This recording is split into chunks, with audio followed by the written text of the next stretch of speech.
So good evening जी। Sir मेरा एक doubt था, पहले पूछ लूं? हाँ बोलो, क्या है?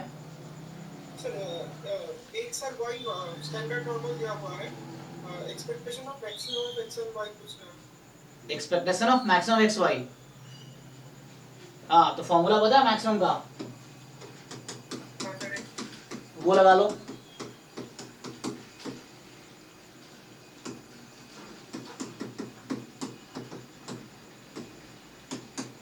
ये होता है ना मैक्सिमम का फॉर्मूला, चेक करो जरा। तो अगर x मोर देन y है तो x माइनस वाई, अच्छा ये हाफ नहीं आएगा तो ठीक है। देखो तो जो x मोर देन y है तो y कैंसिल, 2x x आ जाएगा। ये फॉर्मूला है, इसको अप्लाई करो।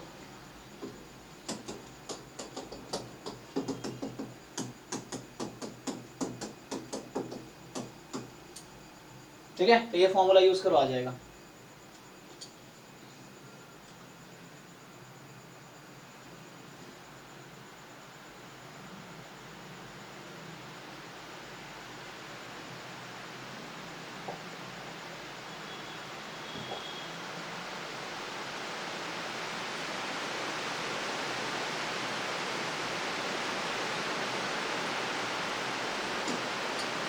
तो अभी इंटीग्रल कैलकुलस की क्लास है और ये लास्ट क्लास होगी थ्योरी की। फिर अगले 2-3 क्लास में हम लोग इंटीग्रल कैलकुलस के जो भी असाइनमेंट्स हैं मैं ग्रुप में एक बार पोस्ट कर दूंगा आज रात को, तो वो आप ट्राई करके आना। फिर अगले जैसे परसों जो क्लास होगी, आज क्या है, आज ट्यूसडे है ना, तो Thursday and Saturday integral calculus का डाउट क्लास चलेगा, ठीक है ना।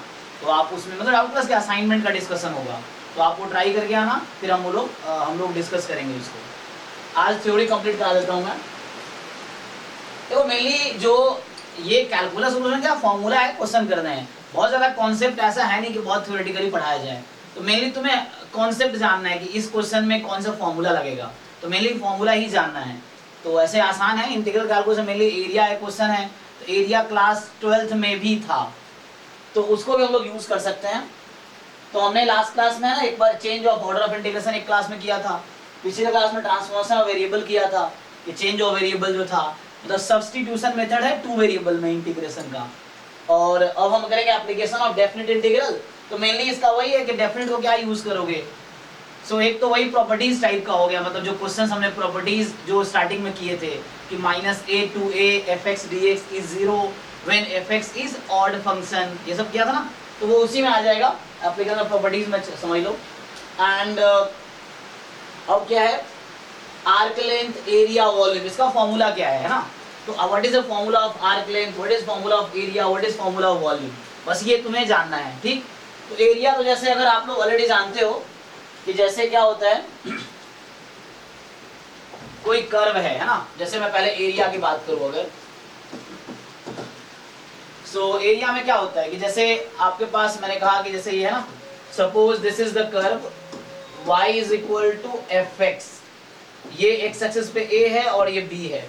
आपको इस पोर्शन का एरिया निकालना है, ठीक है ना।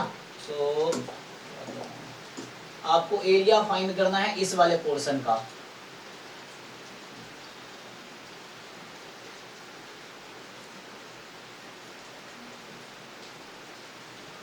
तो इसका फॉर्मूला आप लोग क्या जानते हो, कोई बताओ। इसका area y is equal to F X एक फंक्शन है।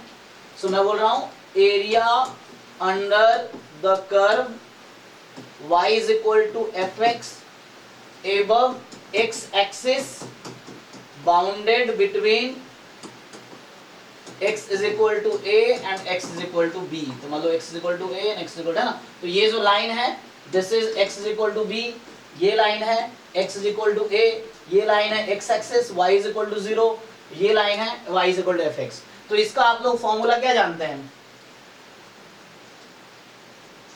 क्या फॉर्मूला है इसका, कोई बताओ। तुम में से जानते सब लोग हैं, जोर से बोलो। हाँ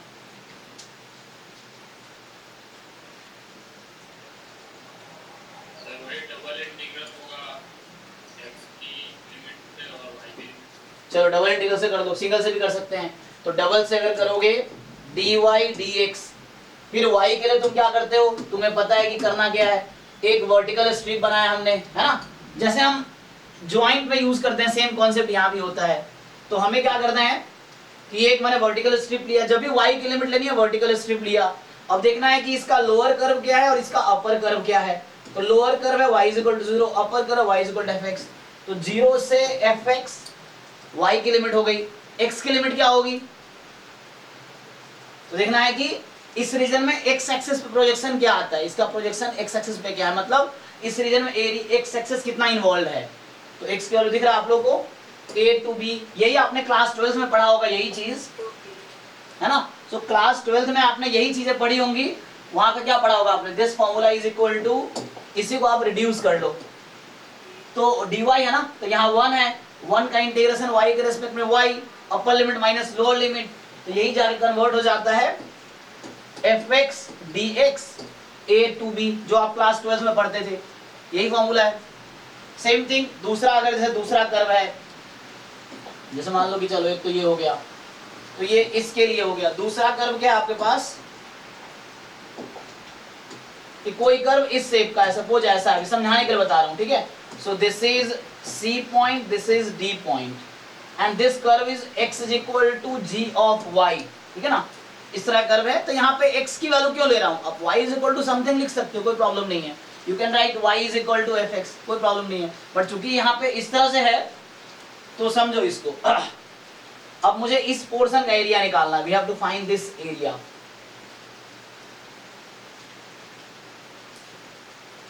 ठीक है, तो हमें इसका एरिया फाइंड करना है। तो अभी क्या करेंगे, तो अभी जब मैं लिखूंगा कि area bounded by curves x is equal to gy, y axis comma, अब ये लाइन क्या है, y is equal to d, ये लाइन क्या है, y is equal to c, ठीक, this line is y is equal to c, y is equal to d, तो y is equal to c and y is equal to d is, ये किसके equal होगा बताइए, ये area क्या लिख सकते हैं हम लोग, integration c to d g of y। अब देखिए पहले आपको देखना है कि क्या लिमिट लेना बेटर है। If you take limit with respect to y, तो यहाँ कर्व तो ठीक है, यूनिफॉर्म है, यहाँ कर्व प्रॉब्लम है, तो इस रीजन में यहाँ जो स्ट्रिप होगा वो कर्व चेंज होगा। तो अगर पहले मैं इस तरीके से लिखता हूँ dy dx सपोज, तो y की लिमिट पहले लोगे आप, so then you have to make two integral, one integral over this region, one over this region, दो इंटीग्रल बनाने पड़ेंगे, सम दो इंटीग्रल का सम हो जाएगा, है ना, सम ऑफ टू इंटीग्रल आएगा। सिंगल इंटीग्रल में करना है तो you can do one thing कि पहले आप जैसे बता रहे थे, है ना, सो व्हाट यू डू, पहले आप क्या करो, you take the limit on x axis, तो एक ये कर्व है, एक ये कर्व है, कर्व चेंज नहीं हो रहा, तो आप इसको लिखोगे जैसे डबल इंटीग्रल लिखना है तो dx dy, and what is the, every question can be solve in two ways, मैं बोल रहा हूँ हर क्वेश्चन, मैं dy dx से इसको लिखा हूं, इसको ds dy से लिखूंगा तब भी आंसर आएगा, बट यहाँ दो इंटीग्रल बनता। अगर मैं पहले dx लिखता तो मुझे फिर से यहाँ पे दो पार्ट में करना होता, यहाँ से यहाँ तक एक रीजन, फिर ऊपर एक रीजन, तो इस तरह कर भी, मतलब एवरी क्वेश्चन एरिया का दोनों तरीके से सॉल्व होगा, dx dy से भी dy dx से भी, बट प्रॉब्लम ये है कि एक तरीके से कॉम्प्लिकेट होगा, एक तरीके से आसान होगा, तो ये आपको समझना पड़ेगा किस तरीके से आसान होगा, वो ग्राफ देख के समझ आ जाता है कि किस तरीके से आसान होगा। जैसे इसमें dy dx आसान है, इस वाले केस में dx dy आसान है, क्योंकि मैं x की लिमिट अगर लेता हूँ, जैसे वन कर्व अदर कर्व, तो यहाँ क्या होगा, x की लिमिट क्या है, so this is x, y axis है ना, तो x इज इक्वल टू 0, जो y एक्सिस की इक्वेशन है that is x is equal to 0, and right side में लिखा हुआ है x is equal to gy। अगर y is equal to something भी है so we can change it into x is equal to something, तो like x is equal to gy आएगा, तो क्या होगा 0 टू g ऑफ y। अब y की लिमिट, तो y एक्सिस कितना इन्वॉल्व है, प्रोजेक्शन y एक्सिस पे, तो y बराबर c टू y बराबर d। और यही जब आप क्लास 12th में पढ़ते थे, मैं बोल रहा हूँ यही चीजें जब सिंगल इंटीग्रेशन था क्लास 12th में, तो आप इसको रिड्यूस करते थे, तो क्या x का 1 है यहाँ पे, तो x upper limit minus lower limit, तो gy dy c to d, तो ये इसका फॉर्मूला, इसका एरिया निकालना, ये फॉर्मूला यूज कर लो सिंगल में, ये डबल इंटीग्रेशन में ये यूज कर लो, आपको याद ही होगा y dx fx dx, तो इसका फॉर्मूला ये है, ठीक है जी। तो ये तो मतलब एरिया का भी सिंपल एरिया जो क्लास 12th में था। थोड़ा आगे आओ। दूसरा क्या होता था, जैसे ये मैं पहले भी रिपीट कर चुका हूं हालांकि, जैसे इस तरह का कर्व है कोई, फॉर एग्जांपल दिस, है ना। अब मुझे ये एरिया चाहिए, तो again you know you want this area, ठीक है। तो मैं अगर नाम दे दूं suppose this is y is equal to gx, this is y is equal to hx, this point is a, this point is b, तो मतलब ये x is equal to a की लाइन है, ये x is equal to b की line है। तो आप ये भी ऑलरेडी जानते हो। तो how to find area of this shaded region, तो मैं लिखूंगा area of region bounded by curves y is equal to gx, y is equal to hx, x is equal to a and x is equal to b. So this will be equal to, again मैं फिर से बोल रहा हूं, you can solve using dx dy, dy dx both way, but आपको समझना है किससे आसान होगा। So this you have to see, ठीक है। So मैं डबल इंटीग्रेशन से करता हूं, तो वर्टिकल स्ट्रिप बनाएंगे, इजी रहेगा क्योंकि एक कर्व ये है और एक कर्व ये है, पूरा रीजन इसमें आ जा रहा है, ठीक है ना। सो पूरा रीजन इसमें आ जा रहा है एक्चुअली। तो क्या होगा कि, तो मैं पहले लिखता हूं dy dx, है ना। मैंने वर्टिकल स्ट्रिप बनाया, दोनों का लेंथ देखा, तो dy dx, तो y की लिमिट कहां से कहां तक जाएगी, पहले dy dx ना, क्योंकि ये वर्टिकल स्ट्रिप का एंड देख रहे हैं हम, एंड क्या है, दोनों एंड। तो एक एंड है gx से hx और x, अब x की लिमिट क्या है, तो इसका प्रोजेक्शन x एक्सिस पे क्या आएगा, ऊपर से अगर आप देखोगे तो x एक्सिस कितना इन्वॉल्व है इसमें, तो x की वैल्यू कितनी है रीजन में, a to b, तो ये हो गया आपका a to b। इसी को आपने क्लास 12 में किया होगा, तो y का लिमिट 1 है ना, तो dy 1 का इंटीग्रेशन y के रिस्पेक्ट में, y upper limit minus lower limit, so it will give you hx minus gx dx a to b, check कर लो, ओके। ये देखो सिमिलरली दूसरा केस क्या है, अरे यहाँ dy dx से इजी पड़ रहा है, dx dy से भी होगा, बट उसमें फिर आपको 3 पार्ट में इंटीग्रेशन, 3 इंटीग्रल बनेंगे यहाँ पे, है ना। एक ये रीजन अलग, फिर ये वाला अलग, फिर ऊपर वाला, 3 पार्ट में करना पड़ेगा, होगा उससे भी आंसर सेम ही आएगा। और इसीलिए कई बार हमें ऑर्डर चेंज करने की जरूरत पड़ती है, क्योंकि ऑर्डर चेंज करके इंटीग्रेशन आसान हो जाता है। दूसरा क्या है कि दूसरा वैसे ही जैसे भी बनाए थे सेम तरीके से, कि इस तरह का कर्व है, we have to find this area. मान लो ये तुम्हारा x एक्सिस, ये y axis, this is origin, है ना, और मुझे एरिया इस रीजन का चाहिए। तो again you have to understand कि क्या करना है। So this curve is x is equal to let's say hy, ये x is equal to g of y, this is c, this is d। तो अगेन एरिया अगर इसका मैं लिखूं तो क्या होगा, area bounded by curve, curves क्या, x is equal to gy, x is equal to hy, y is equal to c and y is equal to d, this is equal to double integration.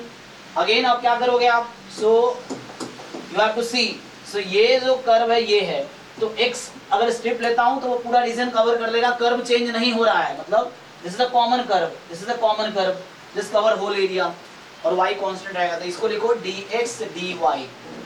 अब x की limit क्या है, तो इधर है gy, इधर है hy, so gy to hy, y axis कितना इन्वॉल्व है, तो y की लिमिट क्या होगी इस रीजन में, तो c टू d, चेक। इसी को थोड़ा सा सिंप्लीफाई कर दूं तो आपको समझ आएगा कि ओके, सो क्लास 12 में ये करते थे हम 1 dx, सो hy माइनस gy dy, ठीक है जी। और कोई दूसरा कर्व आया, जैसे फॉर एग्जांपल मैं अगर लिखूं आगे, ये ठीक है। सो ये सब बेसिक बता रहा हूँ, ये सब क्लास 12 में चैप्टर 8 है, आप एनसीईआरटी अगर आप फॉलो करते हो तब चेक करना, एप्लीकेशन ऑफ इंटीग्रल चैप्टर का नाम है, तो उसको मैं रिवाइज करा रहा हूँ क्लास 12 वाला पहले। और यही कॉन्सेप्ट यहाँ भी लगना है, यहाँ कुछ नया कॉन्सेप्ट नहीं है, सेम एरिया का कॉन्सेप्ट यहाँ भी यूज होगा।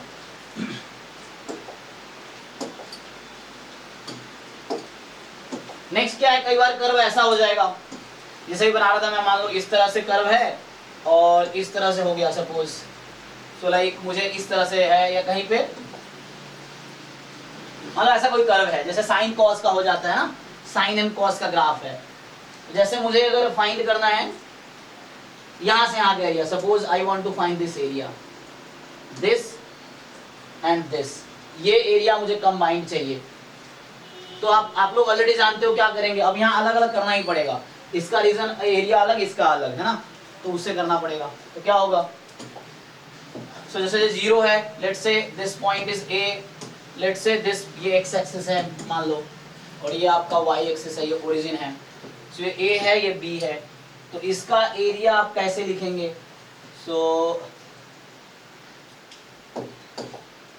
suppose this curve is y is equal to fx and see this is y is equal to fx, यही वाला कर्व जो ऊपर है अब ये नीचे आया, and ये y is equal to let's say gx है, so this will be y is equal to gx, so same curve आगे गया। तो आप अभी जानते हो क्या करना है, इसका एरिया क्या होगा, सो एरिया जो है इस रीजन का, अब यहाँ दो इंटीग्रल में ब्रेक कर देता हूँ है ना, तो क्या होगा, जो एरिया है आपका डबल इंटीग्रेशन पहले रीजन में और डबल इंटीग्रेशन दूसरे रीजन में। ऐसा क्यों हो रहा है, क्योंकि कर्व आपका चेंज होगा। जैसे अगर मैं यहां मैं स्ट्रिप बना रहा हूं तो अभी क्या है, अपर कर्व fx है और लोअर कर्व gx है, यहां क्या हो रहा है, उल्टा हो रहा है, अपर fx लोअर gx, तो लिमिट चेंज हो जाएगी। तो मतलब अगर मैं लिखूंगा dy dx, तो पहले रीजन में y की लिमिट कहां से स्टार्ट हो रही है, gx से fx, gx से fx, और x की लिमिट क्या है, 0 to a, 0 to a।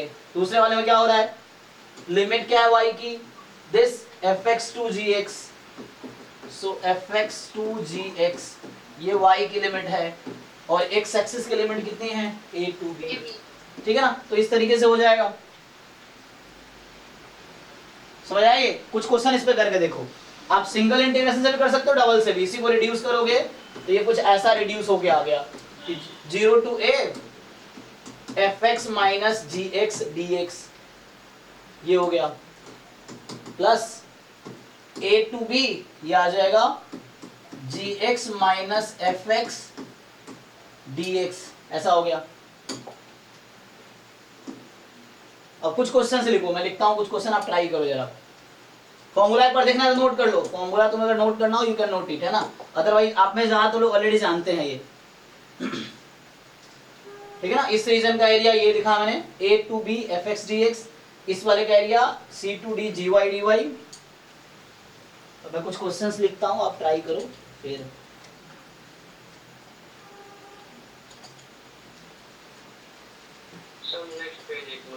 जी, तो ये हो गया। अब ये वाला, अब ये टू कर्व के बीच का एरिया है, तो इसका फॉर्मूला ये था, इसका फॉर्मूला ये है।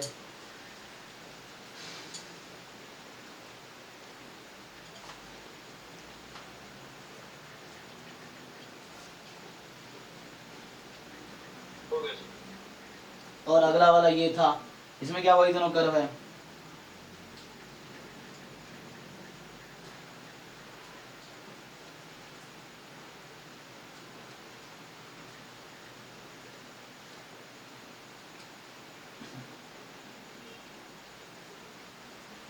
देखिए कुछ क्वेश्चंस ट्राई कीजिए, 2-3 क्वेश्चन, ताकि मैं समझ आए। और जैम में भी इस तरह क्वेश्चंस आए हैं एक्चुअली। जैसे फर्स्ट क्वेश्चन है,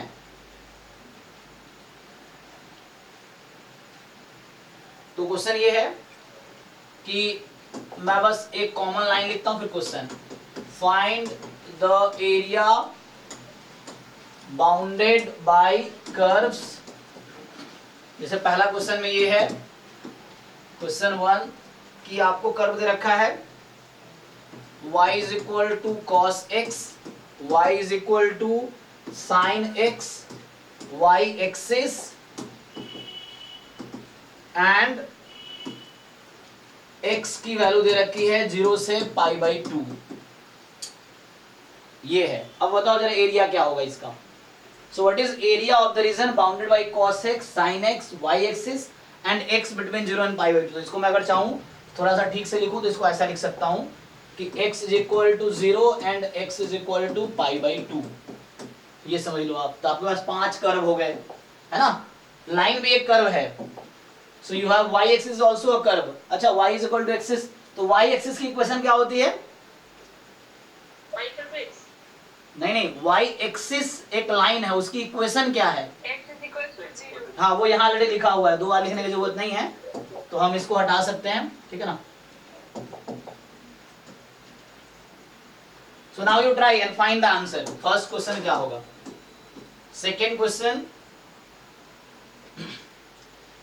find the area of the region bounded by curves x square plus y square is 16 and y square is equal to 6x।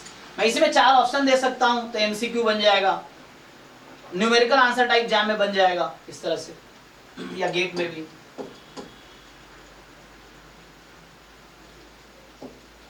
y is equal to x mod x, x axis x is equal to -1 and x is equal to 1। ये 4 curve है, मतलब इनसे bounded वाले उसका area निकालना है, इनसे bounded reason का एरिया फाइंड करना है।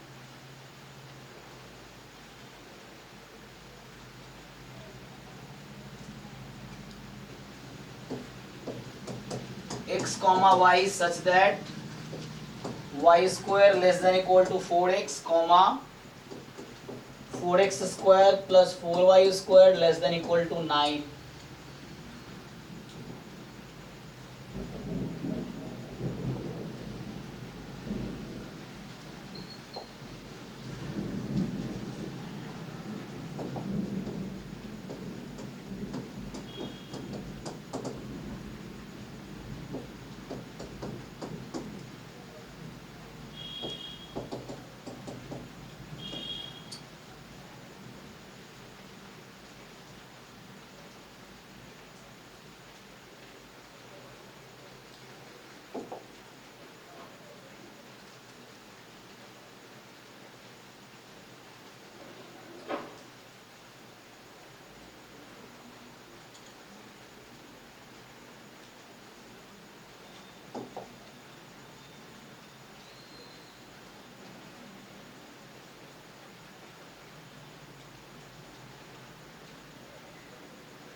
बताइए, इतना काफी है, 6 क्वेश्चन काफी है, और इस तरह क्वेश्चन आए हैं क्वेश्चन एग्जाम में, इस तरह के क्वेश्चन। चलिए ट्राई करके बताइए।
मैं सॉल्व करूं या आप लोग आंसर आ रहा है?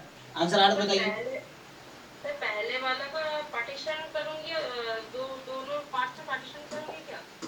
अब वो मुझे थोड़ी पता है, मैंने सॉल्व थोड़ी किया, तो क्वेश्चन लिख दिया मैंने, मुझे नहीं पता, वो आपको करके देखना है, आपको आंसर बताना है सीधा। अब मुझे ये नहीं पता कैसे होगा, वो मैं सॉल्व करूंगा तो पता चलेगा कैसे होगा। मैं क्वेश्चन लिख दिया बुक से देख के, I don't have answer, I don't have solution. तो अब मैं खुद ट्राई करूंगा, पहले आप ट्राई करो फिर मैं ट्राई करूंगा, ये है। हाँ, पहले का 2√2 - 2, सेकेंड का आंसर बताना है यहाँ पे आपको। हाँ,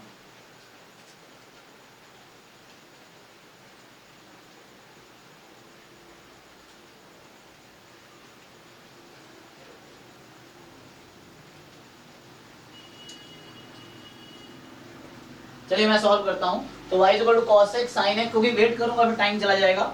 मुझे आज है ना एरिया का फॉर्मूला लिखाया, फिर सरफेस एरिया का फॉर्मूला लिखाना है, फिर आर्क लेंथ, फिर वॉल्यूम ऑफ रिवोल्यूशन। तो ये 4-5 फॉर्मूले हैं। मतलब कैलकुलस है ना, तो calculus is based on formula only. बस आपको समझना how to apply that formula in different questions. जैसे ये क्वेश्चंस है तो फॉर्मूला बेस्ड है जी। Sir, first one this 2√2. Only 2√2, okay.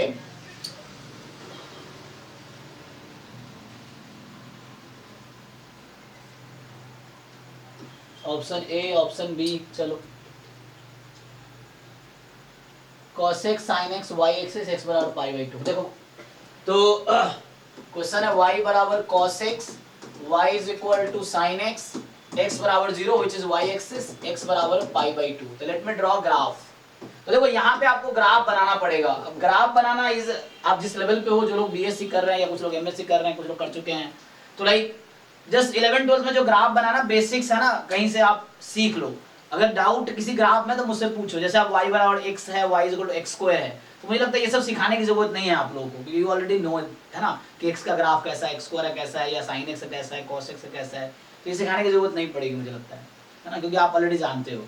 फिर भी किसी को कुछ प्रॉब्लम है तो यू जस्ट एक बार क्लास 12 वाला रिवाइज करो आप, जो एरिया एटलीस्ट ये चैप्टर जो था एप्लीकेशन ऑफ इंटीग्रेशन, या फंक्शन, कुछ फंक्शन चैप्टर के वीडियोस देख लो कहीं पे, या बुक से कवर कर लो function chapter, function and their graphs, Google कर लो तो भी पता चल जाएगा किसका क्या है। लेकिन सीखना इंपॉर्टेंट है सब कुछ सब जगह, गूगल पे है, यूट्यूब पे है, बुक्स में है, सब है। लेकिन thing is you have to learn. जो सीखोगे वही एग्जाम में काम आएगा, है ना। रट्टा मार के या जस्ट रीड करके शायद बहुत ज्यादा बेनिफिट नहीं होता है। If you are able to solve problem using that concept तब बेनिफिशियल है ना। तो देखो क्वेश्चन है हाउ टू अप्लाई, जैसे यही क्वेश्चन है हाउ टू सॉल्व। तो देखो मैं cos x का ग्राफ बनाऊंगा, यू ऑलरेडी नो cos 0 1 होता है। तो जैसे इस तरीके से cos का ग्राफ होता है मान लो रफली, तो हमें तो 0 से π/2 तक ही जाना है। तो cos 0 0, cos 0 1 एंड cos 90 0। तो ये यही हो गया है ना। बाकी मुझे जरूरत भी नहीं है ऐसे तो मुझे तो थोड़ा सा मैं बड़ा ग्राफ बनाता हूँ ताकि आसान रहेगा समझने में। सो सर 1 मिनट स्लाइड पीछे करेंगे, फिर लास्ट के 2 क्वेश्चंस लिखना है। जी जी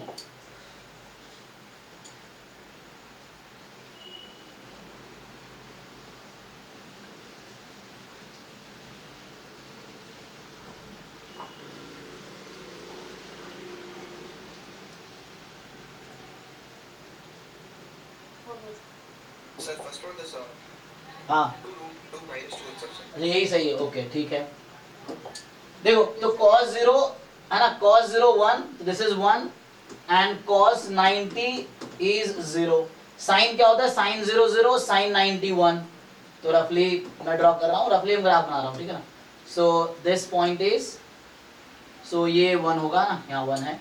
तो कहने का मतलब ये है, सो ये this line is x is equal to π/2, this line is x is equal to 0 y axis, this curve is y is equal to cos x, this curve is y is equal to sin x. So here it is y is equal to sin x and here it is y is equal to cos x. You have to find the area between cos x, sin x, y axis and x between 0 to π/2. तो y axis के साथ क्या है,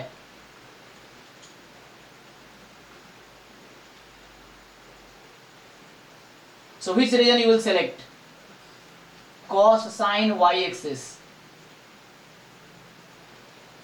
तो ये y axis equal to π/2 की जरूरत है, क्या होगा? ये पाई बाई 2 था या पाई बाई 4 था? सो what is this point of intersection?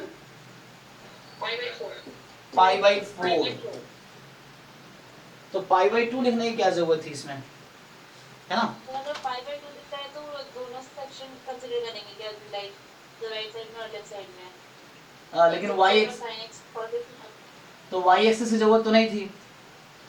Okay ठीक है, तो मतलब ये कहना जा रहा है उनके बीच का ना, sine x cos x x is equal to 0 and x is equal to pi by 2। तो शुरू में इसलिए इसने ऐसा लिखा था, मैं तो क्वेश्चन थोड़ा मॉडिफाई किया हूँ। तो इसका जो क्वेश्चन था वो ये लिखा था कि एक्स बिटवीन, कोई बात नहीं आप लोगों ने कैसे किया है डिपेंड करता है, 0 से पाई बाई 2 है ना, इनिशियली लिखा था ना, ये लिखा था इसने शुरू में। तो क्वेश्चन एक्चुअली ये है, तो देख लो अगर है ना एक्स 0 से पाई बाई 2 है तो इसका मतलब है कि sine cos y axis and 0 से पाई बाई 2। सो मतलब ये दोनों रीजन कंसीडर करना है, this one and this one. ठीक है भाई, किसी को डाउट है तो पूछो, क्वेरी है। जिन लोगों ने आंसर निकाले कैसे निकाले हैं, आपने इन दोनों का फाइंड किया है कि नहीं? ऐसे निकाला था। ठीक है ना? तो जैसे 0 से पाई बाई 2 बोला है तो लाइक ठीक है, x is equal to 0, x is equal to this line is x is equal to pi by 2 and sin cos, ठीक है? तो इस तरीके से सो ये है। अब एरिया का फॉर्मूला लगा लेते हैं। सो डबल इंटीग्रेशन से करना है, कोई प्रॉब्लम नहीं है, दो पार्ट में करने होंगे, इसका अलग इसका अलग, क्योंकि कर्व चेंज हो रहा है ना। सो कर्व चेंज हो जाएगा यहाँ पे। सो यहाँ जब y की लिमिट लेंगे, सो this curve is your sin x, है ना, and this is your cos x। तो वैसा होगा। फिर ये अच्छा, इसका इंटरसेक्शन पॉइंट कैसे निकालते हैं, दोनों को इक्वल कर दो, तो sine is equal to cos कर दोगे तो इंटरसेक्शन पॉइंट मिल जाएगा। तो यू ऑलरेडी नो, है ना, कि अगर मैं sine x is equal to cos x कर दूं तो x is equal to pi by 4 आएगी 0 से 90 के बीच में। तो मतलब ये हो गया।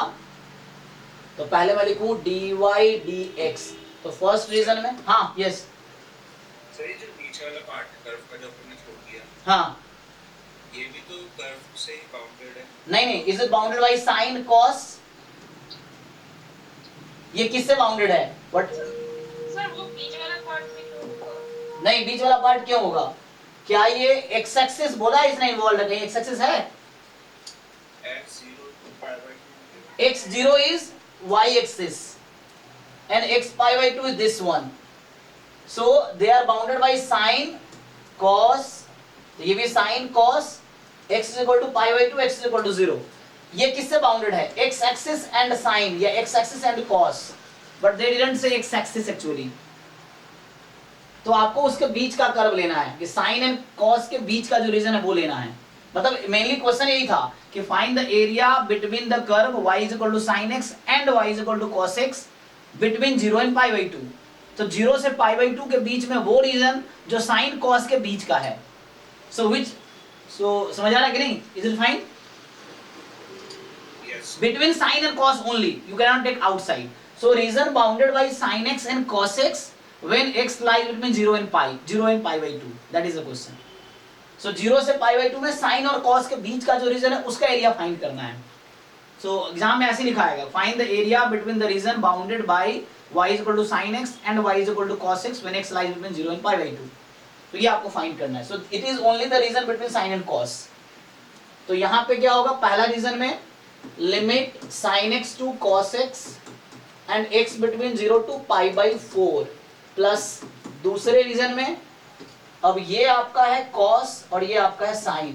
So this is your cos x. तो ये हो जाएगा cos x to sin x dy dx and here x between pi by 4 to pi by 2। जो लोग सिंगल इंटीग्रेशन में कंफर्टेबल एरिया निकालने में उससे कर दो, कोई प्रॉब्लम नहीं, आंसर सेम आएगा। तो आप बस इंटीग्रेट कर लो इसको। सो यू विल इंटीग्रेट, तो देखो इसको, तो इक्वल टू, मैं इसको उधर ही भेज देता हूं, ठीक है? तो यहाँ पे सो दिस इज पाई बाई 2 हो गया ना। अब इसको सॉल्व कर लो, तो ये 0 से पाई बाई 4 और ये हो जाएगा cos x minus sin x dx pi by 4 to pi by 2 sin x minus cos x dx। अब जस्ट आप इंटीग्रेशन करो और वैल्यू पुट करो, तो इंटीग्रेशन सबको आता है ना, तो मैं डायरेक्टली लिखता हूँ 2 रूट 2 माइनस 2 ही आएगा। सब लोग कन्विंस्ड हैं? ये सॉल्व करूँ, देख लो। तो क्वेरी है तो पूछो कुछ इसमें अभी भी।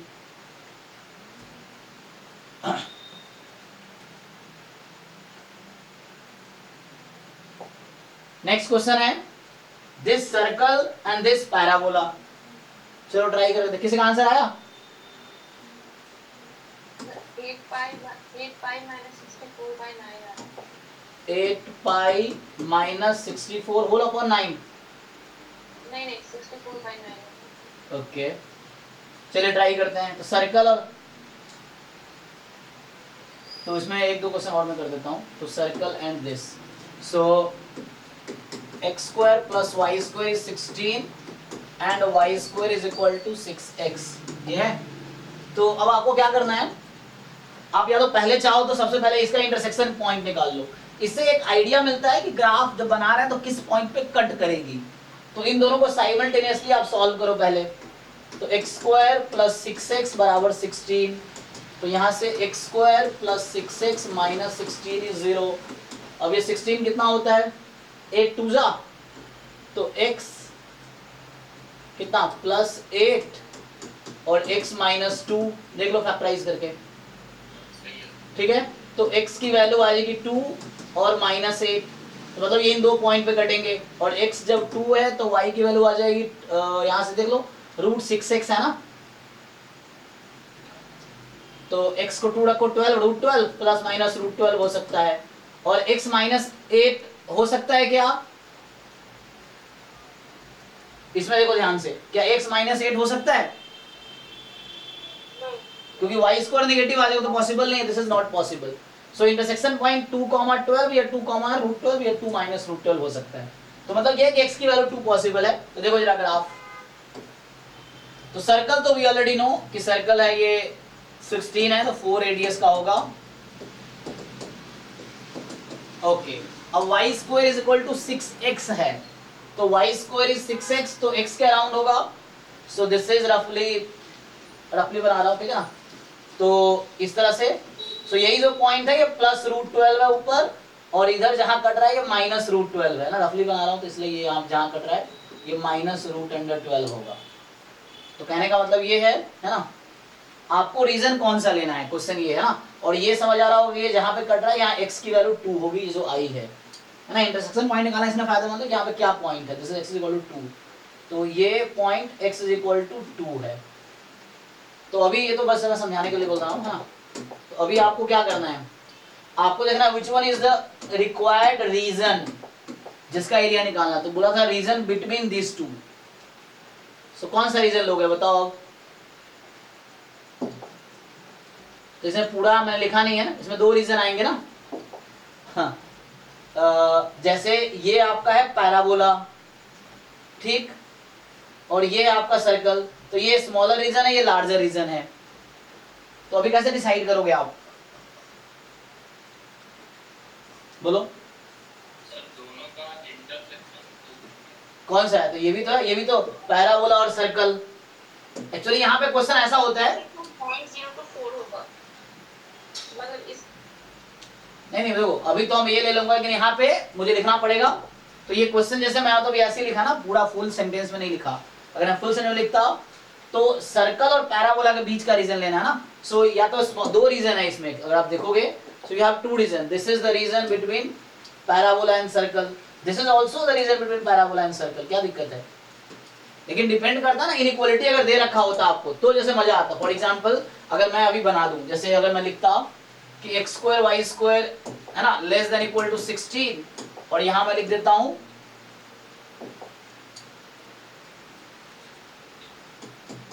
ऐसा, मान लो जैसे ये लिख दिया, तो अब आपको क्लियर है ना। जैसे अभी अब कोई कंफ्यूजन नहीं होगा, लेकिन जब इक्वल टू था तब कंफ्यूजन था। क्यों कंफ्यूजन था, क्योंकि आपको देखना है उन दोनों के बीच का एरिया, स्विच एरिया, ठीक है। यहाँ पे देखो एक बार फिर से, तो चूंकि मैं अभी पूरा फुल सेंटेंस नहीं लिखा हूँ इसलिए बहुत ज्यादा क्लैरिटी नहीं है इस क्वेश्चन में।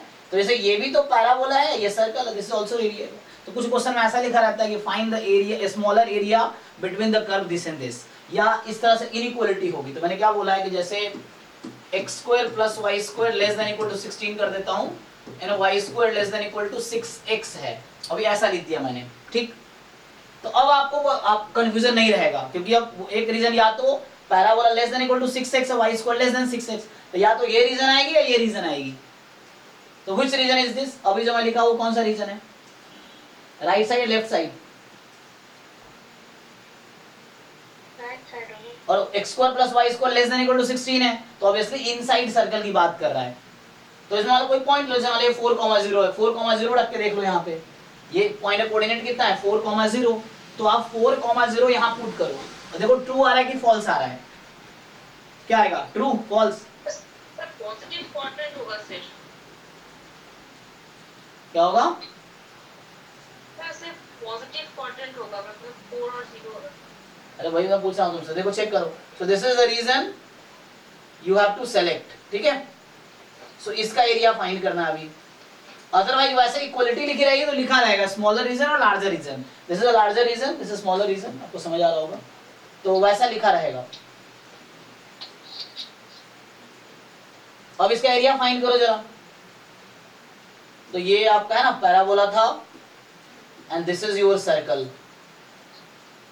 अब आपकी मर्जी है dx dy या dy dx, जैसे देख लो। क्या करूं? बोलो क्या बेनिफिशियल है यहाँ पे? x के पहले x का ले लो, इजी रहेगा, क्योंकि एक ही बार में कवर हो जाएगा पूरा। ये और ये कॉमन कर्व चेंज तो हो नहीं रहा, पूरा रीजन कवर हो जाएगा अगर x एक्सिस का लिमिट पहले लूं मैं। तो x की लिमिट अगर मैं पहले लेता हूं तो आसान रहेगा। तो इसका एरिया जो आएगा डबल इंटीग्रेशन आप dx dy करो, तो यहाँ पे x की वैल्यू निकालो क्या आएगी, इस कर्व में x की वैल्यू क्या है, y स्क्वायर अपॉन 6। तो ये y स्क्वायर अपॉन 6 से स्टार्ट होगी और इस कर्व में x की वैल्यू क्या है, 16 माइनस y स्क्वायर। ठीक है, 16 माइनस वाई स्क्वायर। तो यहाँ x पॉजिटिव राइट साइड में है, तो अगर इस साइड लिखता मैं तो यहाँ पे x की वैल्यू आएगी minus root under 16 minus y square. क्यों? क्योंकि इधर x नेगेटिव है और इधर x पॉजिटिव है, तो यहाँ प्लस वाला साइन लिया हमने, है ना। सो रिमेंबर मैं बोला था ये सेमी सर्कल है, ये हाफ सेमी सर्कल है, ये राइट हाफ सेमी सर्कल है, ये लेफ्ट हाफ सेमी सर्कल है और ये पूरा सर्कल है। तो अगर मैं इस साइड अगर जरूरत पड़ती मुझे तो मैं ये x की वैल्यू लेता माइनस में, और यहाँ प्लस में ले रहा हूँ because this is the right side of origin, so x will be positive, तो इसीलिए। तो यहाँ से हो जाएगा root under 16 minus y square. तो ये x की लिमिट हो गई, x की लिमिट यहाँ से लेके यहाँ तक, और अपना y कहाँ से कहाँ तक है, तो ये इंटरसेक्शन पॉइंट मैंने इसलिए निकाले थे। तो ये आपको दिखा कि 2 पॉइंट है, प्लस रूट 12 और माइनस रूट 12। तो यहाँ है माइनस रूट 12, यहाँ है प्लस रूट 12। तो मतलब जो लिमिट है minus root under 12 to plus root under 12। अब यहाँ रह गया बस आपको इंटीग्रेशन करना। देखिए तो क्या करना है आपको, अब इक्वल टू, ये जो एरिया लिख रहे थे इक्वल टू ये minus root under 12 to plus root under 12, dx का x upper limit minus lower limit, तो 16 minus y square by 6 dx dy। अब इसका फॉर्मूला हमने लिखा था फर्स्ट क्लास में ही कि रूट अंडर ए स्क्वायर माइनस एक्स स्क्वायर का इंटीग्रेशन क्या होता है, पहले वो फॉर्मूला यूज करो, फिर अपर लिमिट माइनस लोअर लिमिट करो। यहाँ भी वाई स्क्वायर बाई 6 है तो इसका आप इंटीग्रेशन करो, फिर अपर लिमिट माइनस लोअर लिमिट करो, ठीक है। सॉल्व करूं या कर लो भाई इंटीग्रेशन?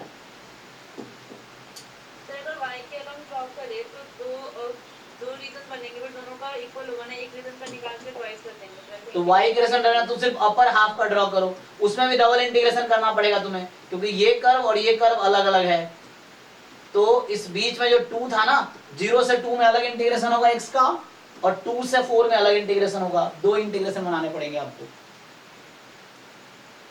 और 2 टाइम कर सकते हो, अपर का निकालो और 2 टाइम कर दो या पूरा लो तो भी कोई दिक्कत नहीं है।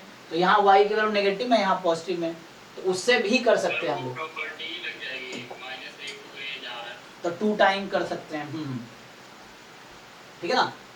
तो वैसे ये तो उससे भी कर सकते हो। मैंने dx dy कंसीडर किया है क्योंकि मुझे लगा dx dy is better here too, है ना, कम कैलकुलेशन है।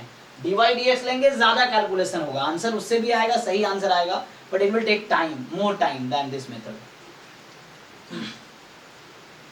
चलिए नेक्स्ट जो है तो ये हो गया, देखो इसको इंटीग्रेशन कर लेना आप, इसको इंटीग्रेट करो, ए स्क्वायर माइनस एक्स वाला फॉर्मूला लगाओ, यहाँ तो जस्ट वाई क्यू बाई 3 हो जाएगा, अपर लिमिट माइनस लोअर लिमिट करके आंसर आ जाएगा।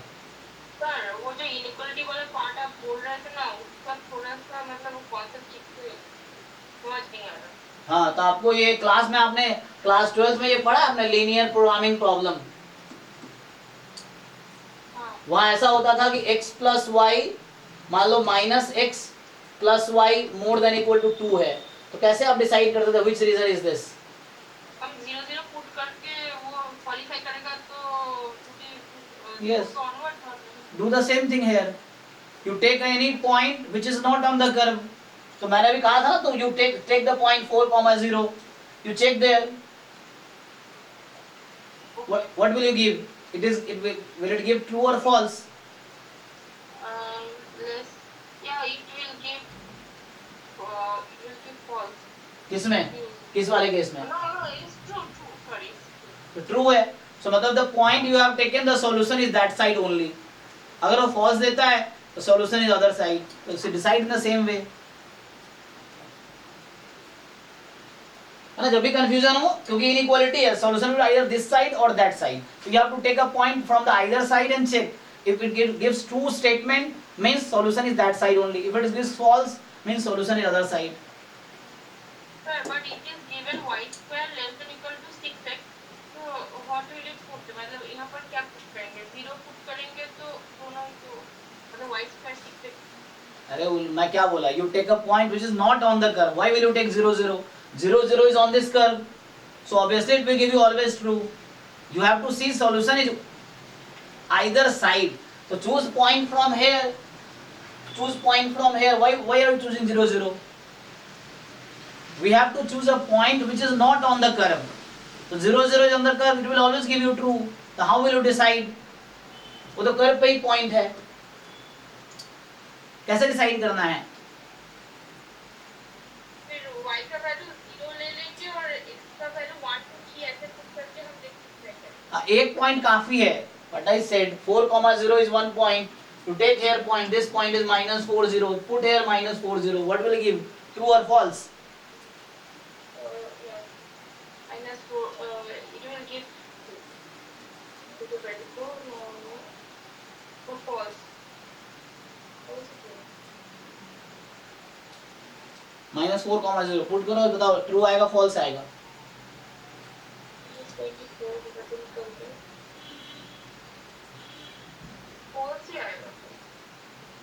False है ना, तो that's why solution is not that side, solution is other side.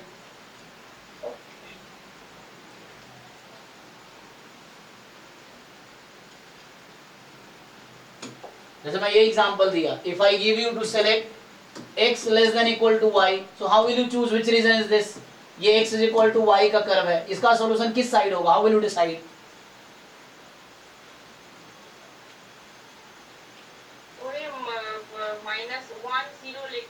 कोई भी पॉइंट ले लो, you take, there are infinitely many points other than the curve, so why will I check here 0 0? 0 is on the curve, so you take 1 0 here, you take minus 1 0, you take 0 1, you take minus 1 0, 0 minus 1, so you choose any point which is not on the curve, and then you see whether it give you true relationship or false relationship. If it is true, then solution is that side. If it is false, solution is the other side. Simple. ठीक है? Okay, सो मैंने भी 2 question solve किए हैं, बाकी बताओ और कौन सा करना है सॉल्व? बाकी कर लोगे या मैं सॉल्व करूं? बताओ which question should I solve?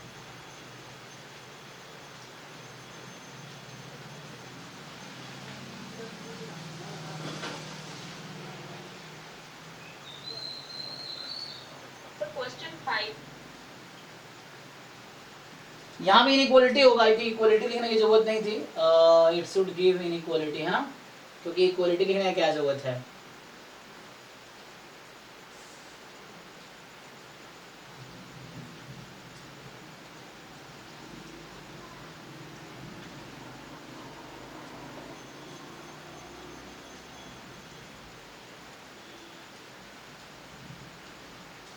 है ना।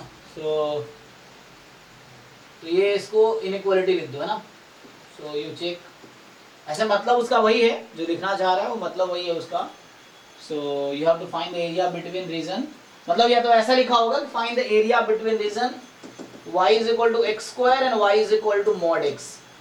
Find the area between these two region. मतलब ये है, so they mean this. So देख लो एक बार ग्राफ बना के इसका। So y is equal to x square and y is equal to mod x, है ना। So आप सबको already you know how to draw graph, देखो तो so फिर से you first find the intersection point, you can find। तो जो y is equal to x square है ये इस तरह से होगा, and y is equal to x ये इस तरह से रफली है। So what is this intersection point? So you can just simplify it. तो x square is equal to mod x, तो राइट साइड का चाहिए तो you square both side। अच्छा x4 बराबर x square, तो यहाँ से x square is 1 और x square is 0, तो x is plus minus 1 और x is 0। चेक कर लो। तो you have to see whether what are the points. तो x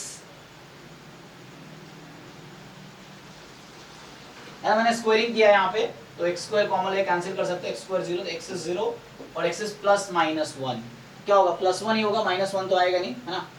eight minus 1 it will not intersect. अच्छा सॉरी, मैंने वो x बनाया, मॉड x नहीं बनाया ना, मैंने अभी x बनाए हैं, है ना। सो मॉड x में क्या होता है, सो अभी y is equal to x बनाया, because mod x is actually x when x is positive and mod x is minus x when x is negative. तो मुझे माइनस x भी बनाना पड़ेगा ना। So this line is y is equal to minus x, है ना, and this line is y is equal to x. y is equal to x बनाया मैंने पहले, तो हमें चाहिए y is equal to x square and y is equal to mod x. So mod x equal to v safe है, तो roughly this, so this is the minus 1. Okay, so there are 3 intersection point. ये दोनों curve 3 point पे मिलते हैं, 0 पे, 1 पे, minus 1 पे। So 0 पे मिल रहे हैं, माइनस 1 पे और 1 पे। तो ये रफली ग्राफ बना रहा हूँ। So this is the reason, अगर ऐसा लिखा हुआ है कि find the area bounded between the curve this and this, तो ये रीजन हो जाएगा, बाउंडेड बिटवीन द कर्व, है ना, this to area.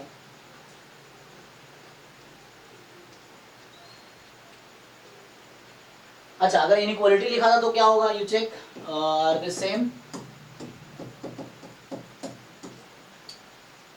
I think उल्टा था ना, y more than equal to x square था, हाँ y more than equal to x square, so y more than equal to x square. So you check which region will satisfy this. तो आप कोई भी ऐसा पॉइंट लो जो,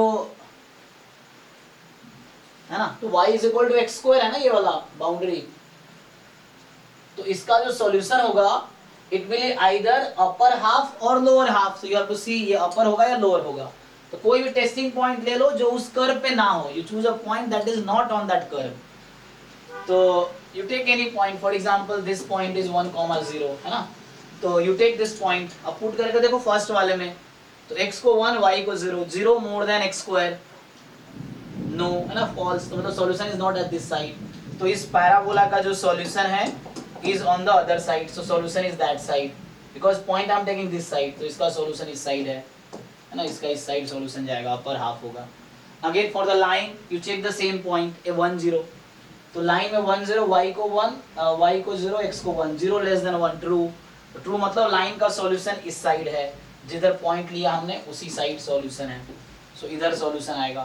सो you have to see the intersection common region, this is the common region, ठीक है ना।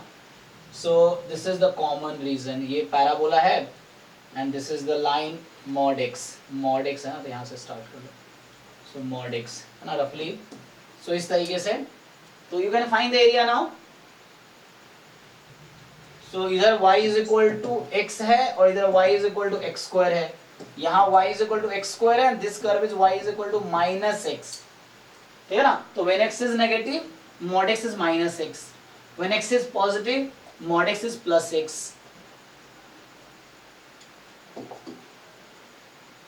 हो जाएगा ना, तो कर लो सॉल्व। एरिया क्या है, ऐसे सिमेट्रिक है तो वो भी कर सकते हो कि सिर्फ इसका फाइंड करो 2 टाइम कर लो, सिमेट्रिक ही तो है, वैसे भी कर सकते हो। जस्ट इसका फाइंड करो एरिया, 2 टाइम कर दो, डबल इंटीग्रेशन dy dx, तो यहाँ y की लिमिट क्या है, तो lower limit to upper limit, x square 2x 1/3 यार। x की लिमिट 0 to 1 ओके। Yes, तो है ना, तो ये जस्ट आप सिंप्लीफाई कर लीजिए 1/3 आ रहा है टोटल।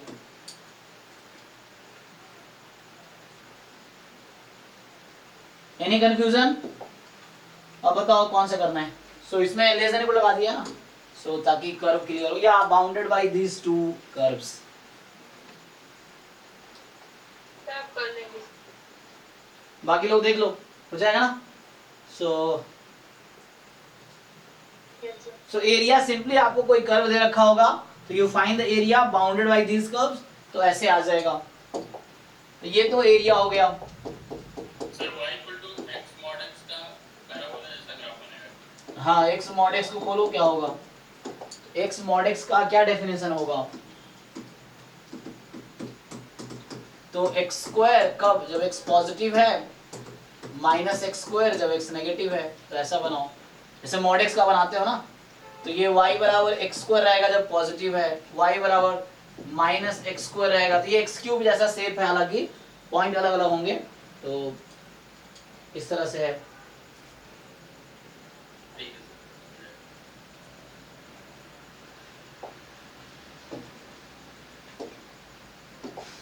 सर। ओके, अब आता है आर्क लेंथ, है ना, length of a curve, length या आर्क लेंथ ऑफ कर्व, है ना।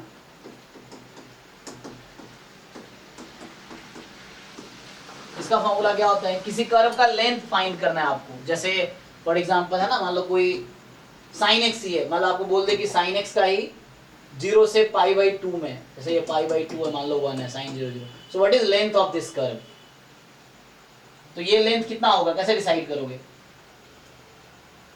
Length of y is equal to sin x when x is between 0 and π/2. तो व्हाट इज दिस लेंथ? अभी एरिया निकाल रहे थे, अभी क्या कर रहे थे हम? ये वाला एरिया फाइंड कर रहे थे कि x एक्सिस के ऊपर उस कर्व के नीचे का एरिया क्या है। तो उसका फॉर्मूला था sin x का इंटीग्रेशन कर देंगे 0 से π/2 में, सिंपल। तो एरिया आ जाएगा, ये वाला एरिया। अब एरिया नहीं पूछ रहा, अब आपसे क्या पूछ रहा है? इसका लेंथ कितना है, ये लेंथ, क्योंकि लाइन तो है नहीं किसी मेजर कर लोगे, कर्व है, ऐसा भी हो सकता है, या पैराबोला ही है मान लो, तो इसका लेंथ कितना है, ये लेंथ मेजर करना है आपको। एक्स दे रखा मान लो 0 से 1, तो उसमें जैसे पैराबोला में ही मैं बोला ना 0 से 1 मान लो है एक्स एक्सिस है। सो ये एक्स एक्सिस और ये y axis, suppose this is 1। So what is length? This length, ये लेंथ कितना है?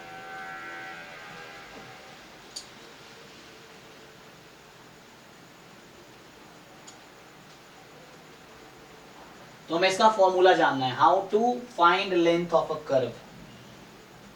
क्या होता है, कोई बताओ? Length of curve, so length of curve y is equal to fx between x is equal to a and x is equal to b is equal to, curve y is equal to fx, x की limit है a to b। बताओ कोई formula बताओ, पता तो है आप लोगों को? What is formula of length of curve? तो एरिया का था y dx, या डबल इंटीग्रेशन से किया हमने, सिंगल इंटीग्रेशन है y dx a fx dx a to b, है ना। ये लिखता है area of the curve y is equal to fx between a and b above x axis, तो it is fx dx a to b, वो area का formula है।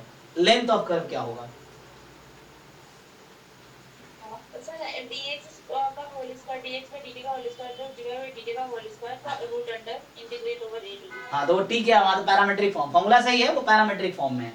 तो ठीक है, इसका देखो, तो ये होगा जो आप बताना चाह रहे हो, वही फॉर्मूला है, लेकिन जब मुझे इस फॉर्म में पूछ रहा है तो ये वाला ये आएगा, फॉर्मूला वही है दिस, और you can just write a to b root under 1 plus f dash x, जो f डैश x है उसका स्क्वायर dx। तो ये फॉर्मूला है लेंथ ऑफ कर्व का, कि a to b इंटीग्रेट करो 1 प्लस dx होल स्क्वायर, तो ये उस फॉर्म में है। हाँ सर, ये लेंथ ऑफ कर्व का जो फॉर्मूला है, मतलब ये थोड़ा सा रट्टा मार के टाइप का हो रहा है, मतलब कैसे आ रहा है? रट्टा ही मारना पड़ेगा, प्रूफ जाना पड़ेगा, देखना पड़ेगा फिर इसका, है ना। So you have to see the proof, so how proof came, अच्छा प्रूफ देखना पड़ेगा एक्चुअली इसका। अभी तो रट्टा ही मारना पड़ेगा, अभी प्रूफ तो मुझे भी याद नहीं है, तो अभी तो रट्टा ही मार, मुझे प्रूफ खुद देखना पड़ेगा, तो है ना। सो हाँ, वी कैन सी प्रूफ, तो मैं नेक्स्ट क्लास में ट्राई करता हूँ, है ना। तो प्रूफ तो मुझे भी नहीं आता, मतलब अभी देखना पड़ेगा, प्रूव कर सकते हैं, अभी याद नहीं है मुझे, क्योंकि proof is sometime constructive, so you have to, है ना, रिमेंबर, है ना, बहुत सारी चीजें, क्योंकि हमेशा you can not prove everything. Sir ये डेरिवेटिव का पार्ट कैसे आया, मतलब ये ही मुझे जानना था, ये dy dx क्यों आता है? अच्छा, dy dx क्यों आता है, ओके। हाँ, तो उसके लिए प्रूफ देख सकते हो, you can see any calculus book, Thomas calculus की बुक है, या थॉमस ने इस तरह प्रूफ दिया होगा उसमें, ये जो हाई लेवल की बुक है, जैसे और भी आती है ना, रूडीन की आती है कैलकुलस की, तो उस सब में प्रूफ दे रखा होगा, प्रूफ देखना पड़ेगा मुझे भी। सर मुझे एग्जैक्टली तो नहीं याद, बट इसको प्रूव ऐसे करते हैं कि हम लोग थोड़ा सा एरिया लाइन को निकालते हैं बिट, वो हाँ। उस फॉर्म में आता है, सिंपल फॉर्म में उसको इंटीग्रेट कर देते हैं a से b तक। ओके, है ना, वो देखना पड़ेगा, जैसे स्ट्रॉस की बुक है, एंटन बीवंस की बुक है, इन सब में प्रूफ मिलेगा, जो स्टैंडर्ड हाई लेवल की कैलकुलस की बुक्स आती हैं जो, तो उससे मिलेगा, चेक करते हैं, मुझे याद नहीं अभी, है ना। अभी आपको क्या करना है, ऐसा प्रूफ थोड़ा जैम गेट में करना नहीं है, लेकिन स्टिल हाँ, we should know proof just for understanding, है ना, जरूरत पड़ती है तो, अदरवाइज ऐसे फॉर्मूला अभी रट्टा ही मारना है, ताकि इसको क्वेश्चन जो आएंगे उसको सॉल्व कर सके। सर एक मिनट सर, मैं बताऊं? जी जी जी, बताइए बताइए। हाँ, 2 लाइन का, ये 2 लाइन का ही है, क्या है? ज़्यादा नहीं है। जैसे सर ये जो आपने ग्राफ बनाया है, इसमें ये जो आपने ग्राफ बनाया है सर, आप इसमें ऐसे y और x एक्सिस पे प्रोजेक्शन दे दीजिए 2 लाइन का, आसपास लाइन का। तो सर जैसे मान लीजिए, जैसे यहाँ पे ये जैसे मान लीजिए आपने x लिया और x प्लस h लिया, तो उसके कॉरेस्पॉन्डिंग जो उसके कॉरेस्पॉन्डिंग रिजल्ट वो ऐसे उसके कॉरेस्पॉन्डिंग आप लेंगे, तो फिर x plus h minus x का होल स्क्वायर होगा। हाँ, और सर ये जो हो रहा है, ये y पे जो बन जाएगा वो हो जाएगा fx plus h minus fx, इसका होल स्क्वायर। और sir fx plus h minus fx को आप लिख सकते हैं fsx h is very small quantity. तो सर अब ये x प्लस h और x plus h minus x का जो होल स्क्वायर है वो तो सर x से s करके आएगा, तो h स्क्वायर हो जाएगा। तो सर हमारे पास फॉर्मूला आ गया fx plus h minus whole square. Sir triangle वो लेंथ का स्क्वायर प्लस बेस का स्क्वायर, वो वाला hypotenuse square, Pythagoras formula type का ना। उसी से हो जाएगा। और फिर सर ये यहाँ पे h स्क्वायर आ जाएगा, फिर जो x वाला था वहाँ पे h स्क्वायर आ जाएगा, और जो y वाला था वहाँ पे fx plus h minus fx का होल स्क्वायर आ जाएगा, जिसको हम f डैश x h लिख सकते हैं, f डैश x h का होल स्क्वायर आ जाएगा। सर तो h स्क्वायर कॉमन ले लेंगे, और फिर सर आर्क लेंथ आ जाएगा इसका। हाँ, इसका मतलब कुछ इस तरह से हो गया कि like dx is length on x axis, dy is length on y axis. तो इस फॉर्मूले को मैं अगर रिड्यूस करूं, फॉर्मूला लगा के निकाल लेते हैं। हाँ, वो पाइथागोरस फॉर्मूला से आ जाता है। देखो, तो यहाँ क्या होता है, ये क्यों आया, इसको मैं ठीक से अगर लिखूं, देखो इसमें तुम dx क्या करो, dx को इनसाइड शिफ्ट करो, यू शिफ्ट dx इनसाइड, तो क्या बनेगा ये, so this formula will reduce to dx square plus dy square, है ना, इसका रूट यही बनेगा, देख लो। तो ओके, तो ये कहीं ना कहीं पाइथागोरस है, so what you are doing, और dy बाई dx कहीं ना कहीं स्लोप से आता है ना, स्लोप ऑफ कर्व। स्लोप क्या होता है, y2 माइनस y1, ओके, तो इस फॉर्मूले से आया हुआ है ना। So when you have 2 point on the curve, तो how do you find the slope, the slope is dy by dx। हाँ ठीक है, तो यू टेक दिस, तो y2 माइनस y1 है ना, एक फॉर्मूला आता है ना, y2 minus y1 upon x2 minus x1 whole square, तो अभी तो ये है, बाद में स्क्वायर होगा, और फिर ये पाइथागोरस से आ गया, तो प्रूफ का एक आइडिया मिल गया। यस, सो समहाउ पाइथागोरस फॉर्मूला इसमें यूज हुआ होगा, है ना।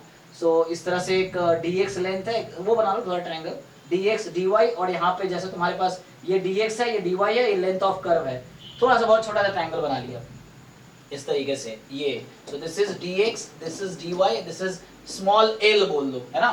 तो इनमें रिलेशन क्या है, dx का होल स्क्वायर, dy का whole square, l, but you are taking very small part, है ना, उसमें स्मॉल पार्ट ले रहा, उस पूरे पार्ट को आपने क्या किया, तो यहाँ से क्या आ जाएगा, l square is equal to dx का स्क्वायर प्लस dy का स्क्वायर, ठीक है।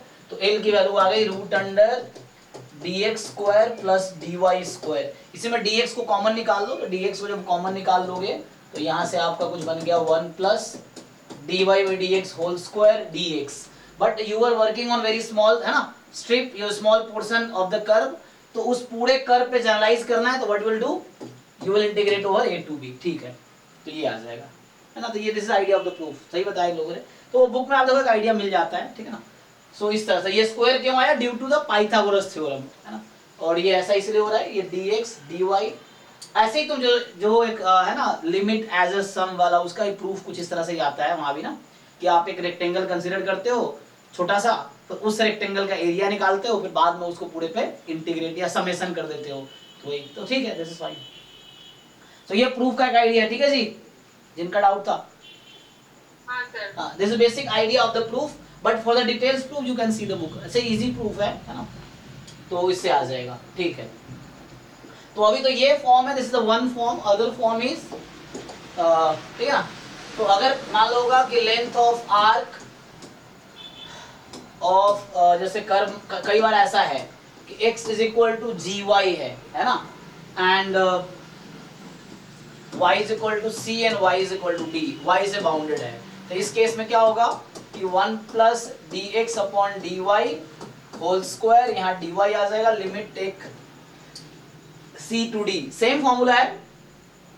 तो अगेन इट डिपेंड्स कि आपको लिमिट x एक्सिस पे लेना आसान लगता है या y एक्सिस पे लिमिट लेना आसान लगता है, तो उसके हिसाब से, है ना। सो सेम फॉर्मूला पहले जो लिखा था मैंने ये वाला, सो ये क्या है कि x एक्सिस पे लिमिट आपको इजीली फाइंड कर सकते हो, है ना। Again same thing, you can apply this formula also and this formula also, depend करेगा कौन सा इजी है, उसके हिसाब से आप कर सकते हो। ये है।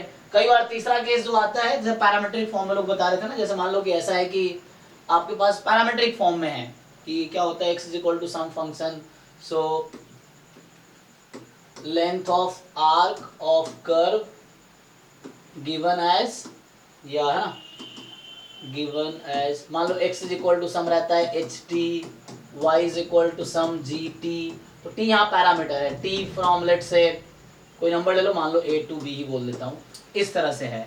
तो इसमें जो लेंथ ऑफ आर्क आएगा, लेंथ ऑफ आर्क का फॉर्मूला, तो यहाँ जो बनता है this is, so dx upon dt का whole square plus dy upon dt का होल स्क्वायर, एंड बाहर है dt, और t की जो भी लिमिट है तो उसके हिसाब से, ठीक है, तो ऐसा है, ठीक। तो ये लेंथ ऑफ आर्क का फॉर्मूला है, जिसपे जो भी क्वेश्चन आएगा यू जस्ट अप्लाई इट, वो चीजें।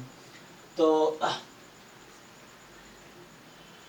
ठीक है ना, 3 फॉर्मूला हो गया, वो डिपेंड करता है कि x की लिमिट गिवन है या y की लिमिट गिवन है या t की लिमिट गिवन है, उसके हिसाब से कौन सा फाइंड करना आसान है। तो this is formula for length of arc. जैसे एक क्वेश्चन लिखो आसान सा, जैसे मैं ये पूछ रहा था, अब इसका भी आंसर बता सकते हैं अब आप, है ना। जैसे ये y is equal to sine x है, you can easily find the length.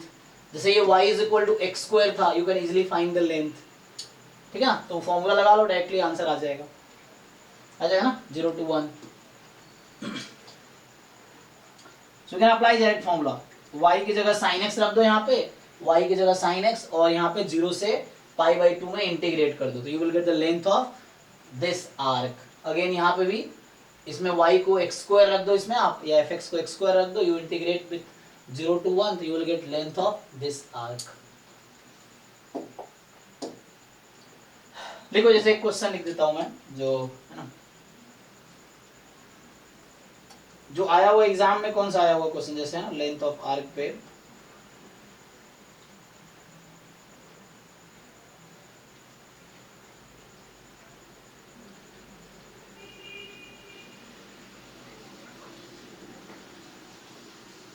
जैसे सिंपल आसान से क्वेश्चन लिखता हूँ ना, तो find the length of arc of, है ना, कर्व। एक तो यही था, या मान लो x की पावर 4/4 है, जब x आपका 1 से 2 में है, बताओ जरा ये क्या होगा। एंड आसान है ऐसे तो,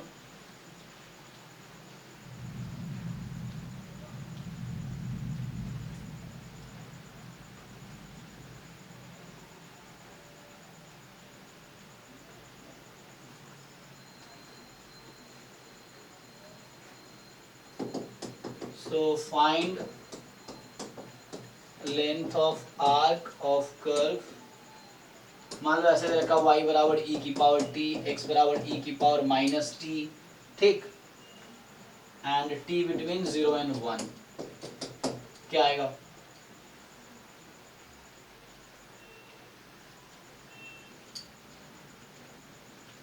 फिर जैसे है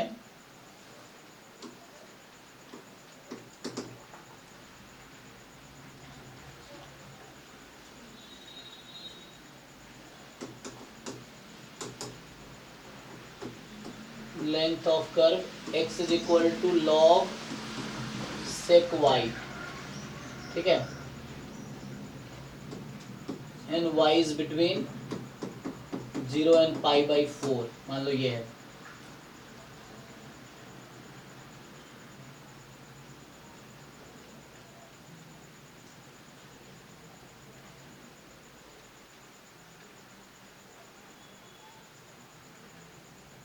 निकाल लो ना, इस तरह क्वेश्चन आएंगे तो बस आपको समझना है कि हाउ टू, फॉर्मूला क्या है, द अप्रोच क्या है, what is the approach to solve this questions, वही सीखना है कि अप्रोच क्या है, मतलब फॉर्मूला क्या है, कैलकुलस है, जस्ट फॉर्मूला है और कुछ नहीं है।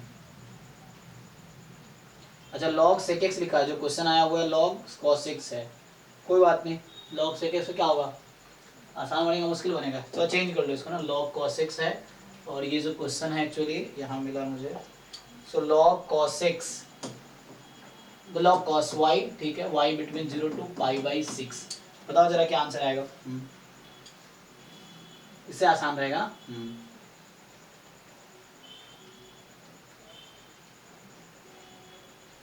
log cos y कर लो, अब सॉल्व करो।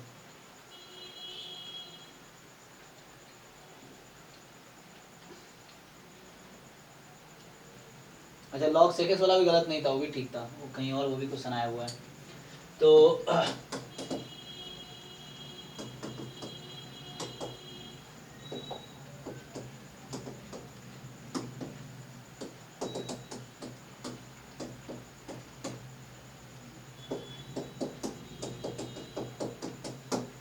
बताओ, तो आसान है, क्विकली आंसर फाइंड करो जल्दी।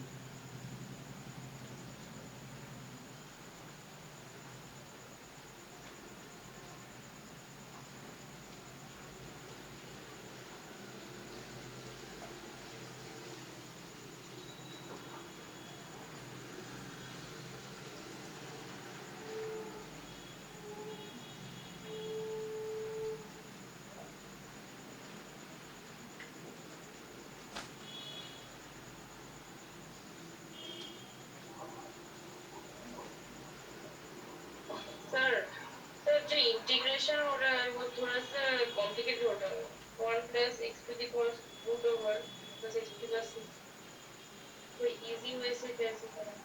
अच्छा कौन इंटीग्रेट क्या आता, आसान फंक्शन दे दे, इंटीग्रेशन होगा कि नहीं होगा भाई, बाकी लोग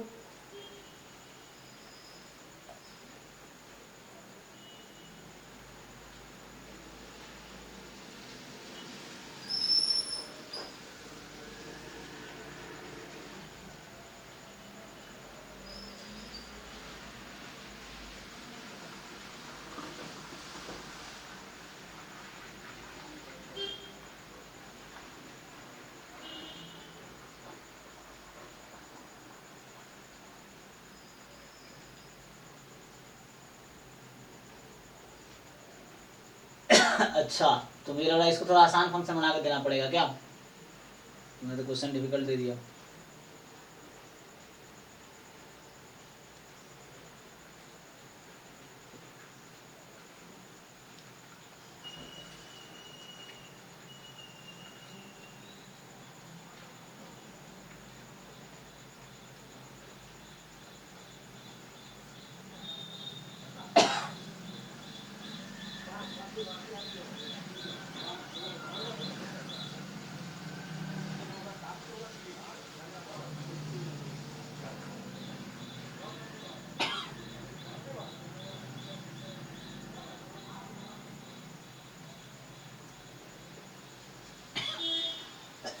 अगर ये डिफिकल्ट है तो आसान फंक्शन ले लो, मेन तो मेरा पर्पस ये नहीं इंटीग्रेशन सिखाना, मेरा पर्पस तो मेन है कि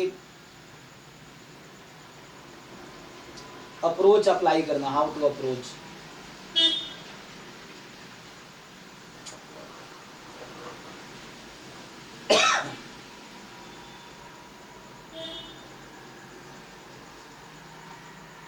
हाँ जी इंटीग्रेशन हो रहा है कि नहीं हो रहा है?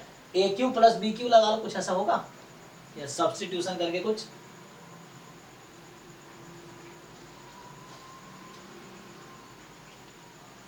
नहीं अगर डिफिकल्ट है तो इसको आसान फंक्शन लो, इतना कैलकुलेशन मत करो। You take just y q, अब हो जाएगा एक्स क्यू, तो उससे कर लो हाँ इजीली। या उसे मुश्किल मतलब बस कैलकुलेशन करना है तुम्हें, somehow you have to know कि how to calculate। इंटीग्रेशन देखेंगे बाद में है ना। यूजुअली एग्जाम में वैसे क्वेश्चंस आते हैं ना जिसका स्क्वायर बन जाता है, वो स्क्वायर रूट कैंसिल हो जाता है। हाँ वो इजीली somehow है ना वो हो जाएगा।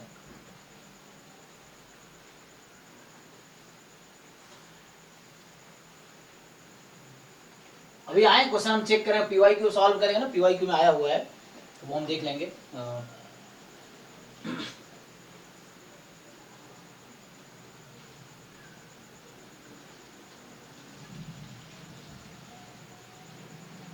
सॉल्व कर लोगे ना, ये जस्ट फॉर्मूला अप्लाई करो हो जाएगा।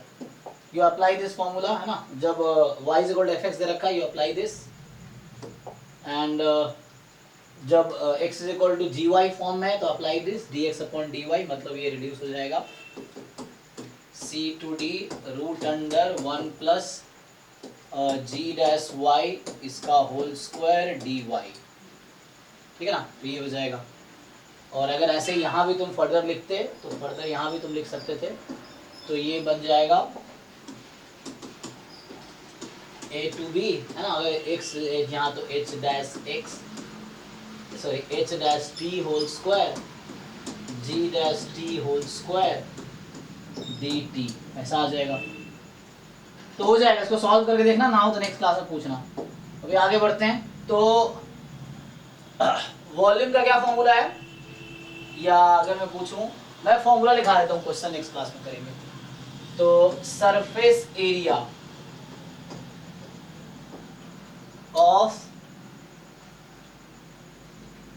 मान लो तुम्हारे पास कर्व दे रखा है z is equal to fxy when xy belongs to some domain है ना, या some reason, let's say some reason r है, तो r यहाँ रियल नंबर नहीं है, कोई रीजन है, या s लिख लो है ना, तो xy belongs to some region s, उस पे है, क्या फॉर्मूला आता है इसका, surface area of the curve this is, तुमने क्या क्या फॉर्मूला लिखा, अभी हमने एरिया का फॉर्मूला लिखा है, लेंथ ऑफ कर्व का फॉर्मूला लिखा है, अभी सरफेस एरिया का लिख रहे हैं। कोई बताओ इसका आइडिया है?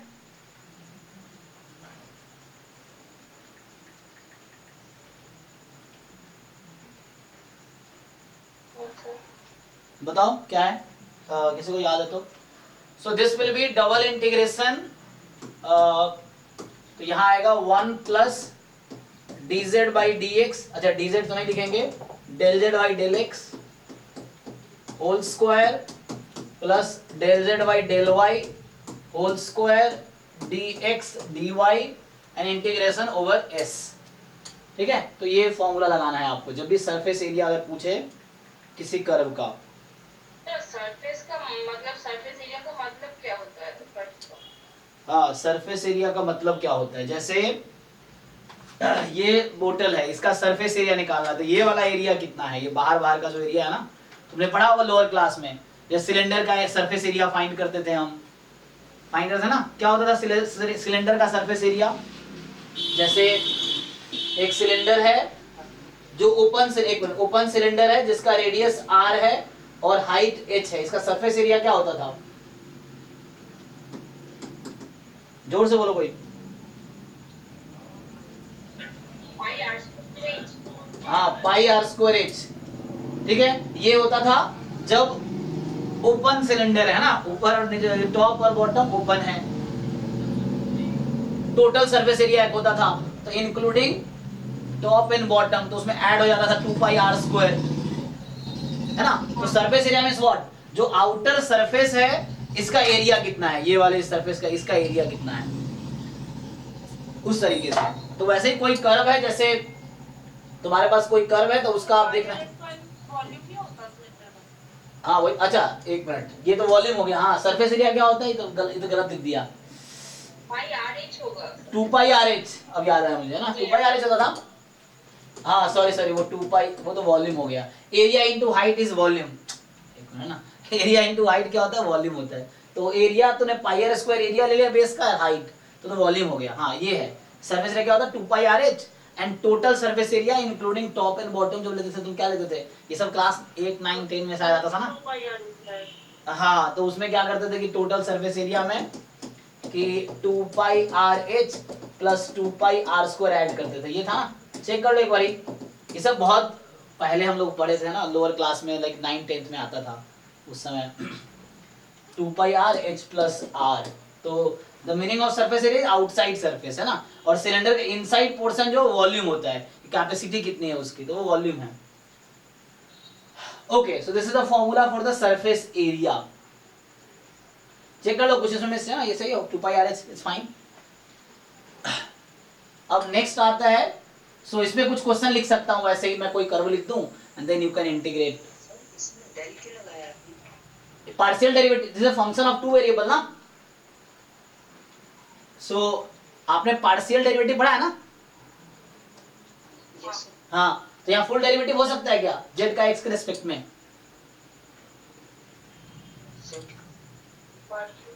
अरे पार्शियल होता, पार्शियल डेरिवेटिव कब आता है, मतलब टू वेरिएबल्स में ही पार्शियल। यहाँ 2 वेरिएबल है ना जेड के पास, z is a function of x and y both. So when you are differentiating x z with respect to x, you have to differentiate partially, and when you are differentiating z with respect to y, you have to differentiate partially ना। Previous slide एक बार ये नहीं, इसमें formula लिख के। हाँ हाँ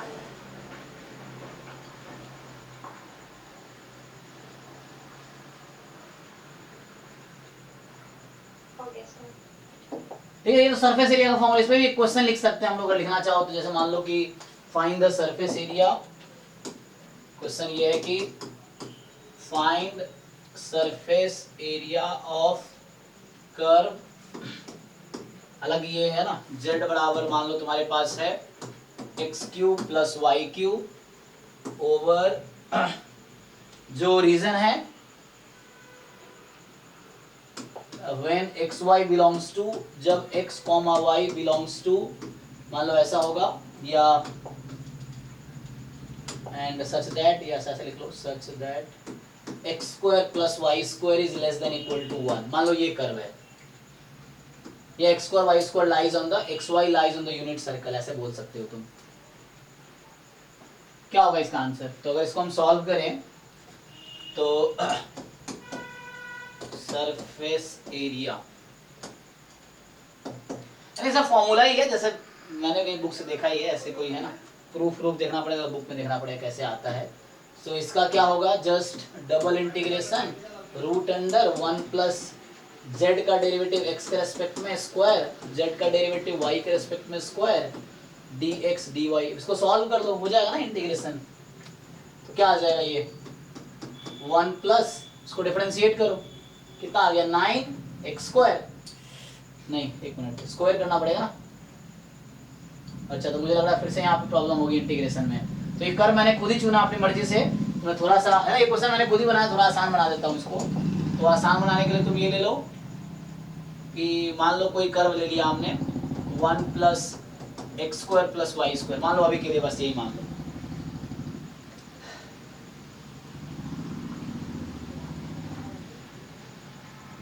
ठीक है ना, देखो अब क्या बनेगा, तो यहाँ से सिंप्लीफाई कर दो। ये बुक में क्वेश्चन देखना पड़ेगा, लास्ट टाइम क्वेश्चन भेजा था ना, एक क्वेश्चन भेजा था नेहा ने एक बार, देखो इस फॉर्मूला लगा के सरफेस एरिया वाला। तो हालांकि सरफेस एरिया का बहुत ज़्यादा एप्लीकेशन भी है उसमें, जो वेक्टर कैलकुलस में आता है ना, स्ट्रोक थ्योरम, ग्रीन्स थ्योरम और वो जो कुछ थ्योरम्स है वहाँ पे, तो उसका यूज, लेकिन वो यहाँ पे है नहीं, वेक्टर कैलकुलस हमारे सिलेबस में नहीं है, तो वहाँ बहुत ज़्यादा उसका एप्लीकेशन है। यहाँ पे जस्ट फॉर्मूला बेस्ड क्वेश्चन जो भी आएगा वो आएगा। इसको डिफरेंशिएट कर लो, कितना हो जाएगा 2x स्क्वायर और 2y स्क्वायर dx dy। अब इसको इंटीग्रेट कर लेना जस्ट, तो ये तुम्हारा आ जाएगा। अब ये जो भी रीजन है इस सर्कल पे इंटीग्रेट करना है तुम्हें, तो root under 1 plus 4 time x square plus y square d x d y, ऐसा आ जाएगा। अब इसको सिंप्लीफाई कर दो, तो इसको अगर सिंप्लीफाई करोगे तो ये आ जाएगा तुम्हारे पास डबल इंटीग्रेशन 1 प्लस, इसको पोलर फॉर्म में कन्वर्ट कर लो अब, 4 r square r d theta. ठीक है, अब यहाँ पे क्या है, ये वाला रीजन पे इंटीग्रेट करना है आपको। This is your region s, यही था ना, x y belongs to s, तो यही रीजन एस है आपका। तो एस रीजन पे इसको इंटीग्रेट करना होता है। तो यहाँ पे क्या आएगा, इंटीग्रेट कर लो इसको, हो जाएगा ना। तो आर की वैल्यू 0 to 1, थीटा 0 से 2 पाई, अगर उस तरह से है तो फुल सर्कल में, तो इसको अब इंटीग्रेट हो जाएगा। 4 आर स्क्वायर है, यहाँ बाहर आर डी थीटा है, तो अब आर स्क्वायर को टी ले लो, देन सब्स्टिट्यूट करके इजीली फॉर्म हो जाएगा। तो इंटीग्रेट इसको कर लो। तो यहाँ फॉर्मूला लिखा देता हूँ एंड नेक्स्ट क्लास में क्वेश्चंस करेंगे इस पे।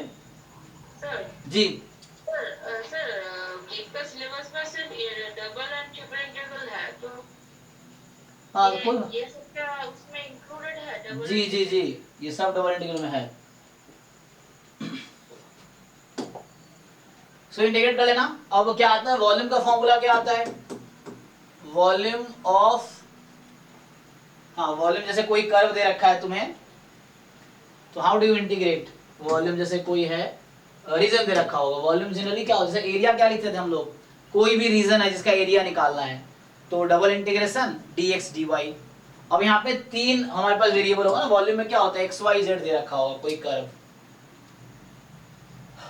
तो जनरली वॉल्यूम का फॉर्मूला क्या होता है कि दिस dz dy dx। अब आपको देखना है कि z की लिमिट क्या है उस क्वेश्चन में, कोई कर्व ऐसा x y z में दे रखा होगा कि x y z belongs to some region, है ना। अब उस पे मान लो ये कोई रीजन, अभी ऐसे ही बोल दिया मैंने मान लो, तो ये उस पे आपको इंटीग्रेट करना है कि किस कर्व का वॉल्यूम फाइंड करना है। जैसे ये अभी क्वेश्चन आई थिंक जैम 2023 में एक क्वेश्चन आया है ना, देखो जरा जैम 2023 का जो क्वेश्चन है, अभी कल ही हम देख रहे थे, किसी को याद है, देखो बताओ जरा क्या है। उसमें पूछ रहा था कि find the volume of the region when z is between 0 to 4 minus क्या है, y है शायद, और x square plus y square less than equal to 1। Check करो, ये क्वेश्चन अभी जैम 2023 में ही आया हुआ है, यू चेक, कल हम लोग डिस्कस कर रहे थे। तो इसमें सिंपल क्या होगा, वॉल्यूम फाइंड करोगे, सो क्या होगा, dz dy dx, y की लिमिट कितनी, 0 to 4 माइनस वाई। पर चेक कर लो, कोई जैम 2023 का पेपर ओपन करो, देखो 1 to 30 के बीच ही होगा ये, कहीं ना कहीं क्वेश्चन होगा 2003 का पेपर में जी। सर 2023 का पेपर में, हाँ कौन सा क्वेश्चन नंबर, वही पूछ रहा हूँ, विच क्वेश्चन नंबर, चेक करो एक बारी, मैं बोल रहा हूँ यही है ना, क्वेश्चन में सही लिख रहा हूँ ना, यू चेक। अब मान लो ये रीजन अभी r बोल देता हूँ यहाँ पे, तो region r is this one, है ना, ये xy प्लेन में है। तो जैसे तुम सिंपली इसको इंटीग्रेट कर लो, you just integrate 4 minus y dy dx। अब ये इस रीजन पे इंटीग्रेट करना है, तो it's better you just convert it into polar form, है ना। तो इसको पोलर फॉर्म में कन्वर्ट कर लो, तो इसको पोलर फॉर्म में कन्वर्ट कर लोगे 4 माइनस, तो पोलर फॉर्म में y को क्या रखते हैं, r cos थीटा, नहीं r sin थीटा, x को r cos थीटा, तो r sin theta r d theta, and r की वैल्यू क्या होगी, सो हियर ये रीजन देखो यहाँ पे क्या है कि r जो है 0 to 1 और ये फुल सर्कल है, तो 0 से 2 पाई हो जाएगा ये इंटीग्रेट। चेक करो आंसर आ जाए, 4 है वहां पे, तो कोई बात नहीं, तो यहाँ पे 2 आ जाएगा, हो जाएगा।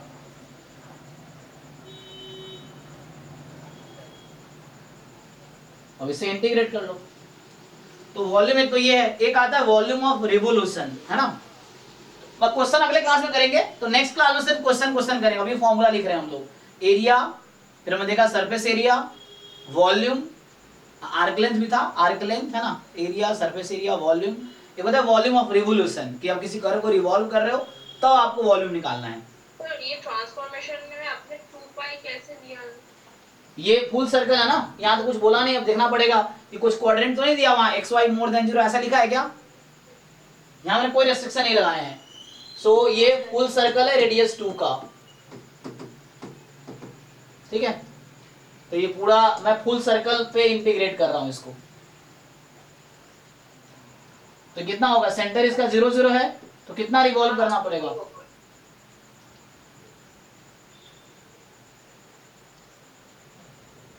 सो नेक्स्ट क्लास में क्वेश्चंस करेंगे इस पे, असाइनमेंट मैं ऑलरेडी भेज दूंगा ग्रुप में, आप ट्राई करके आना, फिर नेक्स्ट क्लास में डिस्कस करेंगे क्वेश्चंस।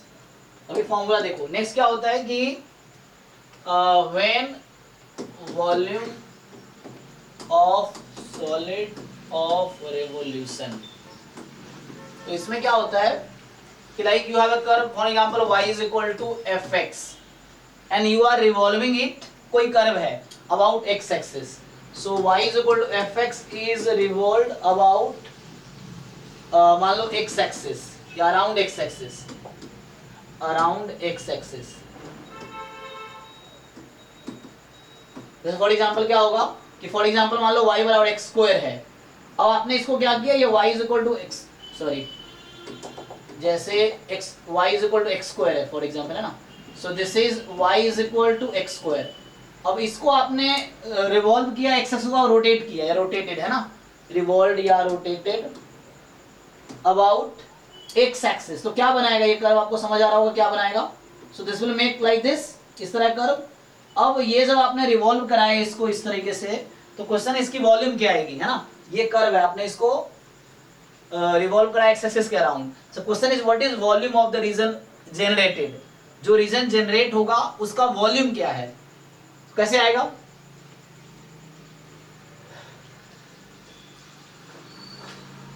बोलो, so what is the volume, तो ये रेडियस है, रेडियस यहाँ किसके अराउंड है, 0 to y, ये कितना y होगा ना, मतलब ये पॉइंट का y कोऑर्डिनेट जो भी कर्व था x, y एंड ये जो है dx है, सो पर्टिकुलर इस रीजन का अगर बात करो आप तो उसका वॉल्यूम कितना आएगा, सिलेंडर में क्या होता था वॉल्यूम, और बता दो पाई आर स्क्वायर एच, क्यों ऐसा होता है, एरिया इनटू हाइट, है ना, volume is area into height, अगर कोई सिमेट्रिक फिगर है तो यहाँ पे अगर dx बहुत छोटा सा लेंथ है तो उसका एरिया क्या होगा, ये जो पर्टिकुलर मैंने जो स्ट्रिप लिया है उसको रोटेट करने के बाद उसकी वॉल्यूम कितनी बनेगी, तो डायरेक्टली फॉर्मूला लिखा देता हूँ, है ना, सो एक्स एक्सिस देन, हाँ, वॉल्यूम ऑफ जेनरेटेड रीजन जो है वो आएगा, क्या आएगा, यहाँ क्या लिखेंगे हम, पाई वाई स्क्वायर डी एक्स, अब आपको दे रखा होगा x की वैल्यू क्या है, मान लो x एक्सिस, और मान लो x की वैल्यू दे रखी है a to b for example, है ना, यहाँ पे 0 है, मतलब मान लो a to b अगर बोल दिया, 0 to जैसे कोई नंबर यहाँ पे मान लो 2 है, तो इट्स ओके, अगर x a to b है तो यहाँ a to b हो जाएगा। कई बार क्या होता है, अब डिपेंड करता है एक कर्व कौन सा है, वो तो क्वेश्चन में पता चलेगा। सिमिलरली कोई दूसरा कर्व है जिसको आप अभी आपने क्या किया, इसको रोटेट किया x एक्सिस के अराउंड, इसी को मैं अगर y एक्सिस के अबाउट रोटेट करता तो क्या होता, तो ये इधर कर्व बनाता, मान लो इसको मैं अगर y एक्सिस के अबाउट रोटेट करता हूँ, so if I rotate the same curve about y axis, है ना, तो क्या बनाएगा, ये इस तरह का शेप होगा लगभग दिस, अरे यार क्या है, ऐसा मान लो, है ना, एंड इसको ज्वाइन करो, so this will be like this, ऐसा कुछ बीच में जनरेट करेगा, ऐसे बनेगा ना। अब इसकी वॉल्यूम क्या होगी, जो कर्व बना उसका वॉल्यूम क्या होगा, सर पहले वो सर्कल, आपने पहले सर्कल का एरिया लिया है, फिर बाकी का आपने इंटीग्रेट करके उसका, हाँ, dx, area of circle into dx, हाँ, उसकी हाइट dx है, पहले सर्कल का एरिया लिया है, वो सर्कल बना रहा ना, मतलब अगर एक पर्टिकुलर, सिर्फ एक पर्टिकुलर पॉइंट पे देखो तो क्या बना रहा है, सर्कल, क्योंकि आपने रिवॉल्व किया ना उसको, तो वो सर्कल बन रही है, सर्कल का एरिया कितना है, सो रेडियस इज y, तो pi y square is the radius, मतलब पाई y square is the area of that circle generated, and height is dx is small portion, and उस dx पे मैंने इंटीग्रेट कर दिया पूरा 0 to जो भी है, यहाँ 0 to 2 था, इन जगह मेरा a to b है, तो उस a to b में इंटीग्रेट कर दिया तो पूरा वॉल्यूम आ जाएगा, तो volume is area into height, है ना, इस तरीके से। इसी लॉजिक से वो सिलेंडर का वॉल्यूम आया था, pi r square h, pi r square is the area of the base and h is the height, तो volume of cylinder is pi r square h, वही लॉजिक यहाँ पे हो रहा है, बट वहाँ सिमेट्रिक है इसलिए h से मल्टीप्लाई किया, यहाँ dx लिया, फिर हमने इंटीग्रेट किया इसको dx को a to b। सिमिलरली दूसरा है कि मान लो पहला कर्व ये है and x is equal to some curve gy है ना, तो यहाँ y क्या है आपका, यही है, तो a to b pi f x का स्क्वायर डी एक्स, ये मतलब हुआ। And when x is equal to g x is rotated या रिवॉल्व्ड, है ना, अबाउट या अराउंड, है ना, अराउंड क्या, y एक्सिस। देखो अभी x एक्सिस y एक्सिस ले रहे हैं, कई बार कोई पर्टिकुलर कर्व के अराउंड रिवॉल्व करते हैं तो वहां भी उस तरह से हम देख सकते हैं क्या आएगा, वो तो हम देख लेंगे क्वेश्चंस के थ्रू। अभी आपको बेसिक कॉन्सेप्ट समझना क्या हो रहा है, फॉर्मूला क्या है, फिर जो क्वेश्चन होगा उसके हिसाब से हम लोग मॉडिफाई कर सकते हैं फॉर्मूला को। सो y एक्सिस का अबाउट रिवॉल्व किया और मान लो यहाँ पे y की जो वैल्यू दे दिया C2D, तो वॉल्यूम क्या होगा, वॉल्यूम ऑफ जनरेटेड, यहाँ रीजन के बजाय सॉलिड लिख दो, जनरेटेड सॉलिड, है ना। सो वॉल्यूम ऑफ जनरेटेड, ये क्या आएगा, so what do you think, इस केस में क्या बनेगा फॉर्मूला, तो यहाँ एक पर्टिकुलर अगर मैं स्ट्रिप dy लेता हूं लेंथ का, तो ये जो आपने रिवॉल्व किया ऐसे तो एक सर्कल बन रहा है विथ रेडियस x, इसका रेडियस x है ना, सो रेडियस x है पर्टिकुलर dx लेंथ का, dx उसकी हाइट है मान लो स्ट्रिप की, तो वो पाई एक्स स्क्वायर dy, तो यहाँ क्या बन जाएगा, pi x square dy। And y कितना कवर करना था, यहाँ मैंने, है ना, C2D इन जनरल ले रखा है, तो C2D, तो मतलब ये हो जाएगा आपका, that will give you C2D पाई, और ये x की जो कर्व है x बराबर gy है, सो g ऑफ y का स्क्वायर dx। तो मैं नेक्स्ट क्लास में क्वेश्चन कराऊंगा इस पे, अभी हम लोगों ने फॉर्मूला लिखा है। सो ये सब कुछ फॉर्मूले हैं। एक्चुअली मुझे आज 8 to 9 क्लास में रखा कि एक डिफेंस पार्टी है पीएचडी का, तो उसमें जाना है मुझे, है ना। तो अभी देखो हमने क्या देखा, एरिया फॉर्मूला देखा, एटलीस्ट कर्व लेंथ या आर्क लेंथ, दूसरा क्या देखा, volume, volume sir 1 2 3 4 surface area, formula just लिखा हमने अभी, एंड पांचवा है वॉल्यूम ऑफ रिवोल्यूशन, इसका फॉर्मूला लिखे हैं, ठीक है ना, एरिया, आर्क लेंथ या curve length, volume, surface area, volume of revolution, ठीक है ना। तो इसका पहले का फॉर्मूला क्या था, just double integration dx dy, double integration dy dx पहला वाला। दूसरा क्या था, कर्व लेंथ का, तो integration 1 plus dy by dx whole square root under बाहर dx, या 1 plus dx by dy whole square बाहर dy आएगा, फिर इंटीग्रेशन y पे होगा, या पैरामेट्रिक फॉर्म में है तो dx upon dt whole square plus dy upon dt whole square root under, फिर dt के रेस्पेक्ट में इंटीग्रेशन होगा, मतलब t के रेस्पेक्ट में इंटीग्रेशन होगा। फिर वॉल्यूम में क्या था, वॉल्यूम में सिंपल, आपको कोई कर्व दे रखा होगा xyz में, तो you have to triple integration करना है dz dy dx, z की लिमिट, y की लिमिट, x की लिमिट, जो भी पॉसिबिलिटी उसके हिसाब से करेंगे। फिर सरफेस एरिया में क्या था, उसका फॉर्मूला है root under 1 plus del z by del x whole square plus del z by del y whole square root under dx dy। फिर dx dy का जो भी कर्व, जिस कर्व पे अराउंड, जिस सरफेस पे मुझे, है ना, उसका वो निकालना, एरिया निकालना, उस सरफेस पे इंटीग्रेट करेंगे।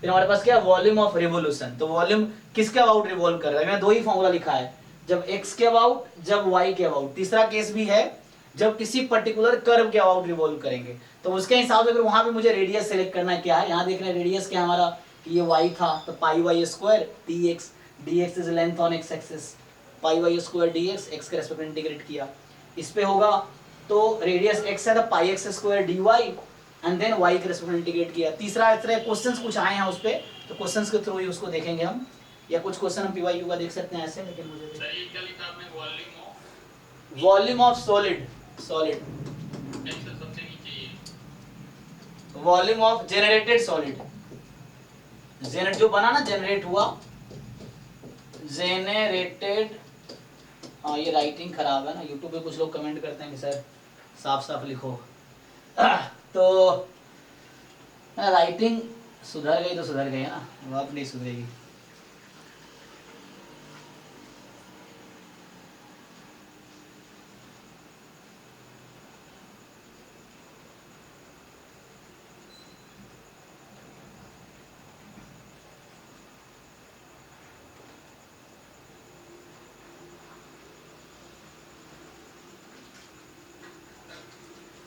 देखो कुछ क्वेश्चंस हम लोग देख सकते हैं जैम का, नहीं तो कल हम लोग, कल नहीं परसों क्वेश्चंस करेंगे। तुम लोग असाइनमेंट ट्राई करना, जैसे मैं अगर जैम का पेपर देखूं,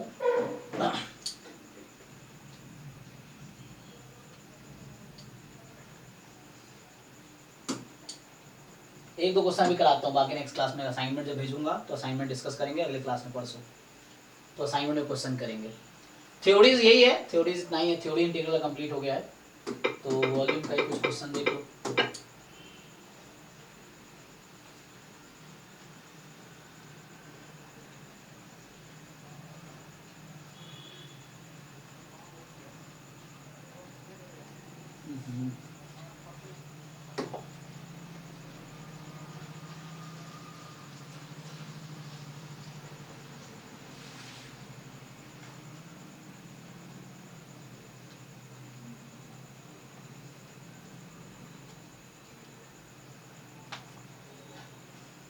देखो ये क्या बोल रहा है कि volume of the region bounded by this curve and this curve given by this, तो बोल रहा है कि क्या होगा। अच्छा तो बस लिमिट लेना है तुम्हें, यहाँ dx dz dy लिखा है इन्होंने, पहले x की लिमिट लिखी है, फिर z की लिमिट, फिर y की लिमिट, तो ये तो बस तुम्हें लिमिट देखनी है क्या होगी, है ना। तो वॉल्यूम का फॉर्मूला लिख दिया इन्होंने, वॉल्यूम में तुम हमारी मर्जी है, फिर dx dy dz लिखो, dz dy dx लिखो, ds dz dy लिखो, जैसे बेटर हो, जैसे इन्होंने ये लिखा है। तो देखो तो क्या कर यहाँ दे रखा है, z की लिमिट क्या होगी, तो जब x की लिमिट ले ली x हटा दो तो z बराबर y स्क्वायर है, z बराबर 2y है, तो क्या लगा z की लिमिट, x की लिमिट हो गई ना, तो x को 0 पुट कर दो, क्योंकि प्रोजेक्शन अब z y एक्सिस पे लेना है, तो यहाँ z की वैल्यू क्या बनेगी, अगर x को 0 रख दो z क्या होगी यहाँ पे y स्क्वायर, और यहाँ क्या 2y, तो y स्क्वायर से 2y, तो बीटा y की वैल्यू y स्क्वायर होगी, ठीक है। तो y स्क्वायर से 2y, अल्फा क्या होगी, अब zx दोनों का काम हो गया, तो y को देखना है, तो y तुम्हें देखना है, ग्राफ बना के देखो, तो ये सर्कल है रेडियस z का, है ना, तो तुम्हारे पास उसकी वैल्यू क्या होगी, y की वैल्यू क्या होगी, ये 2y तक था ना, नहीं सिर्फ 2 होगा, है ना, तो वहां से देख लो ग्राफ बना के, ग्राफ बना थोड़ा सा देखना पड़ेगा हमें क्या आएगा।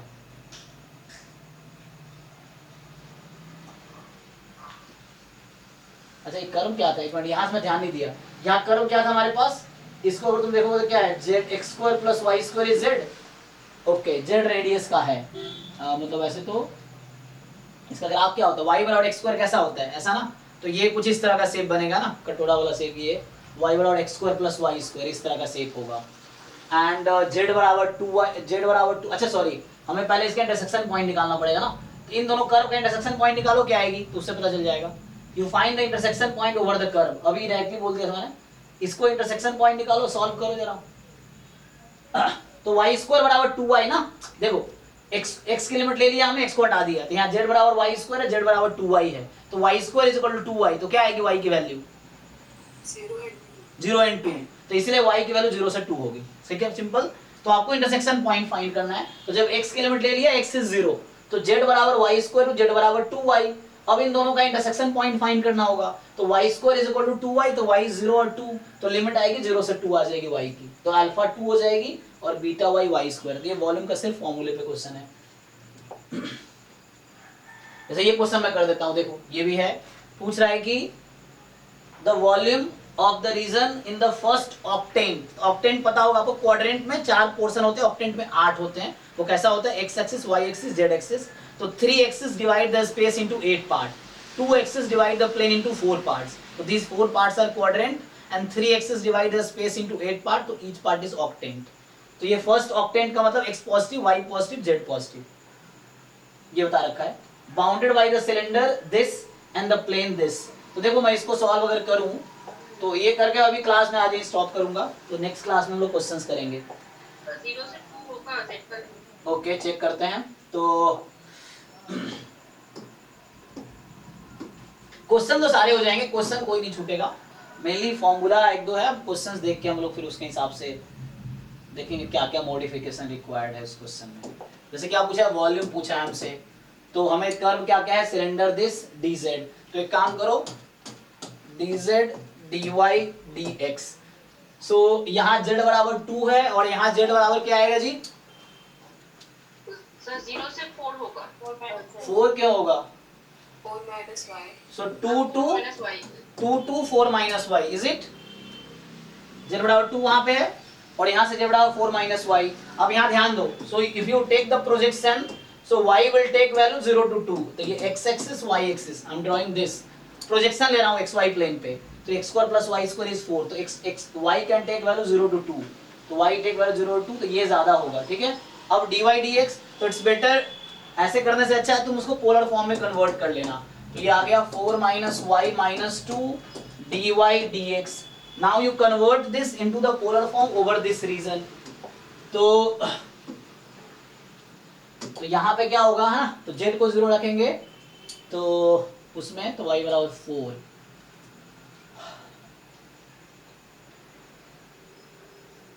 तो हमारा प्रोजेक्शन एक्स वाई प्लेन में प्रोजेक्शन तो यही आ जाएगा ना, एक्स वाई प्लेन पे, तो z तो खत्म हो जाएगा एंड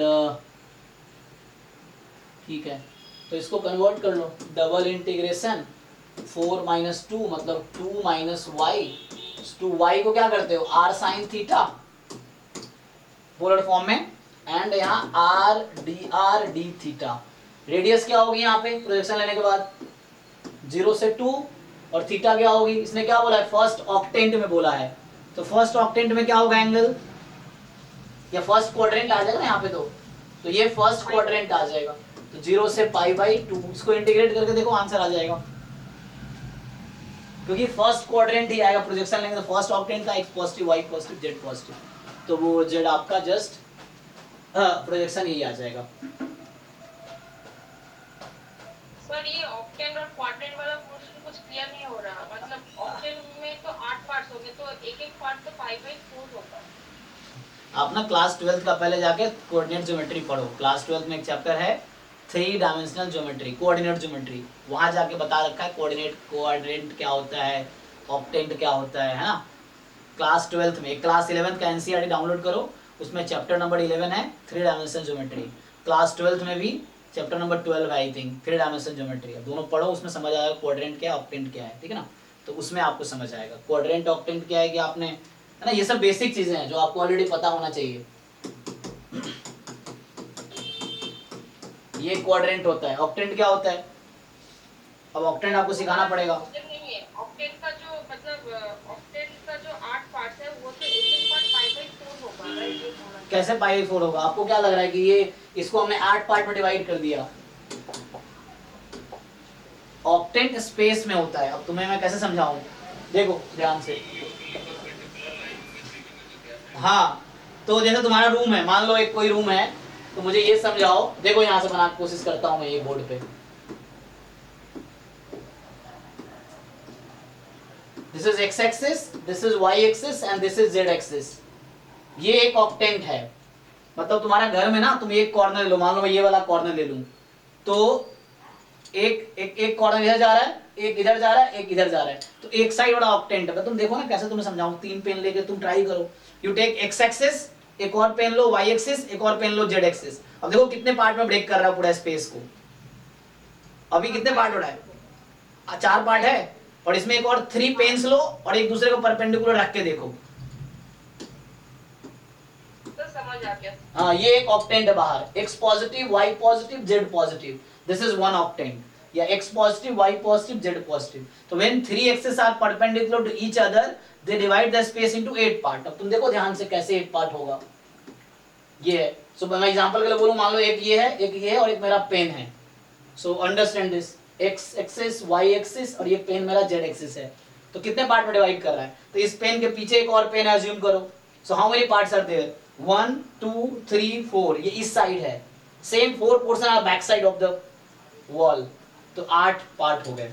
यू सी, ये सब बेसिक आपके वीक है, बेसिक आप 11 12 वाला बेसिक स्ट्रॉन्ग करो थोड़ा सा, you just read about that, मतलब ये पॉइंट लिख लो, इट्स ओके, सबका होता है ना, मैं भी जैसे कई बार अभी पिछले पाई स्क्वायर एच में फंस गया, मतलब वो सरफेस भूल जाते हैं हम लोग, तो उसके लिए करना क्या है कि यू शुड नो कि व्हाट इज योर वीकनेस, और उस पर काम करो, अगर तुम छोड़ दोगे तो अगली बार फिर वही प्रॉब्लम होगा। So like when you I mean encounter सब प्रॉब्लम जहाँ पे आपको लग रहा है क्या वीकनेस है, just go through and remove it. तो आपको क्या करने से, मान लो ऑक्टेंट नहीं पता है, just take 5 minute time, read about octants, खत्म, फिर जो भी जहाँ भी फंस रहा है, तो देन थोड़े थोड़े कॉन्सेप्ट कलेक्ट करके आपको सारे कॉन्सेप्ट क्लियर हो जाएंगे। If you don't remove that weakness, तो वो हमेशा रहेगी, तो जो अभी सिचुएशन है वही 1 साल बाद भी रहेगी। So you have to remove that weakness, जहाँ जहाँ आपको लग रहा है कि this portion is weak, just read about it, वो है। और ये सबका होता है, इट्स फाइन, है ना, बट आपको उसको पे काम करना पड़ेगा, देन आप एग्जाम में अच्छा स्कोर आएगा, अदरवाइज फिर आप वही वीकनेस रह जाएगी आपकी। ठीक है, तो हम लोग अभी मैं क्लास ही स्टॉप करता हूँ एंड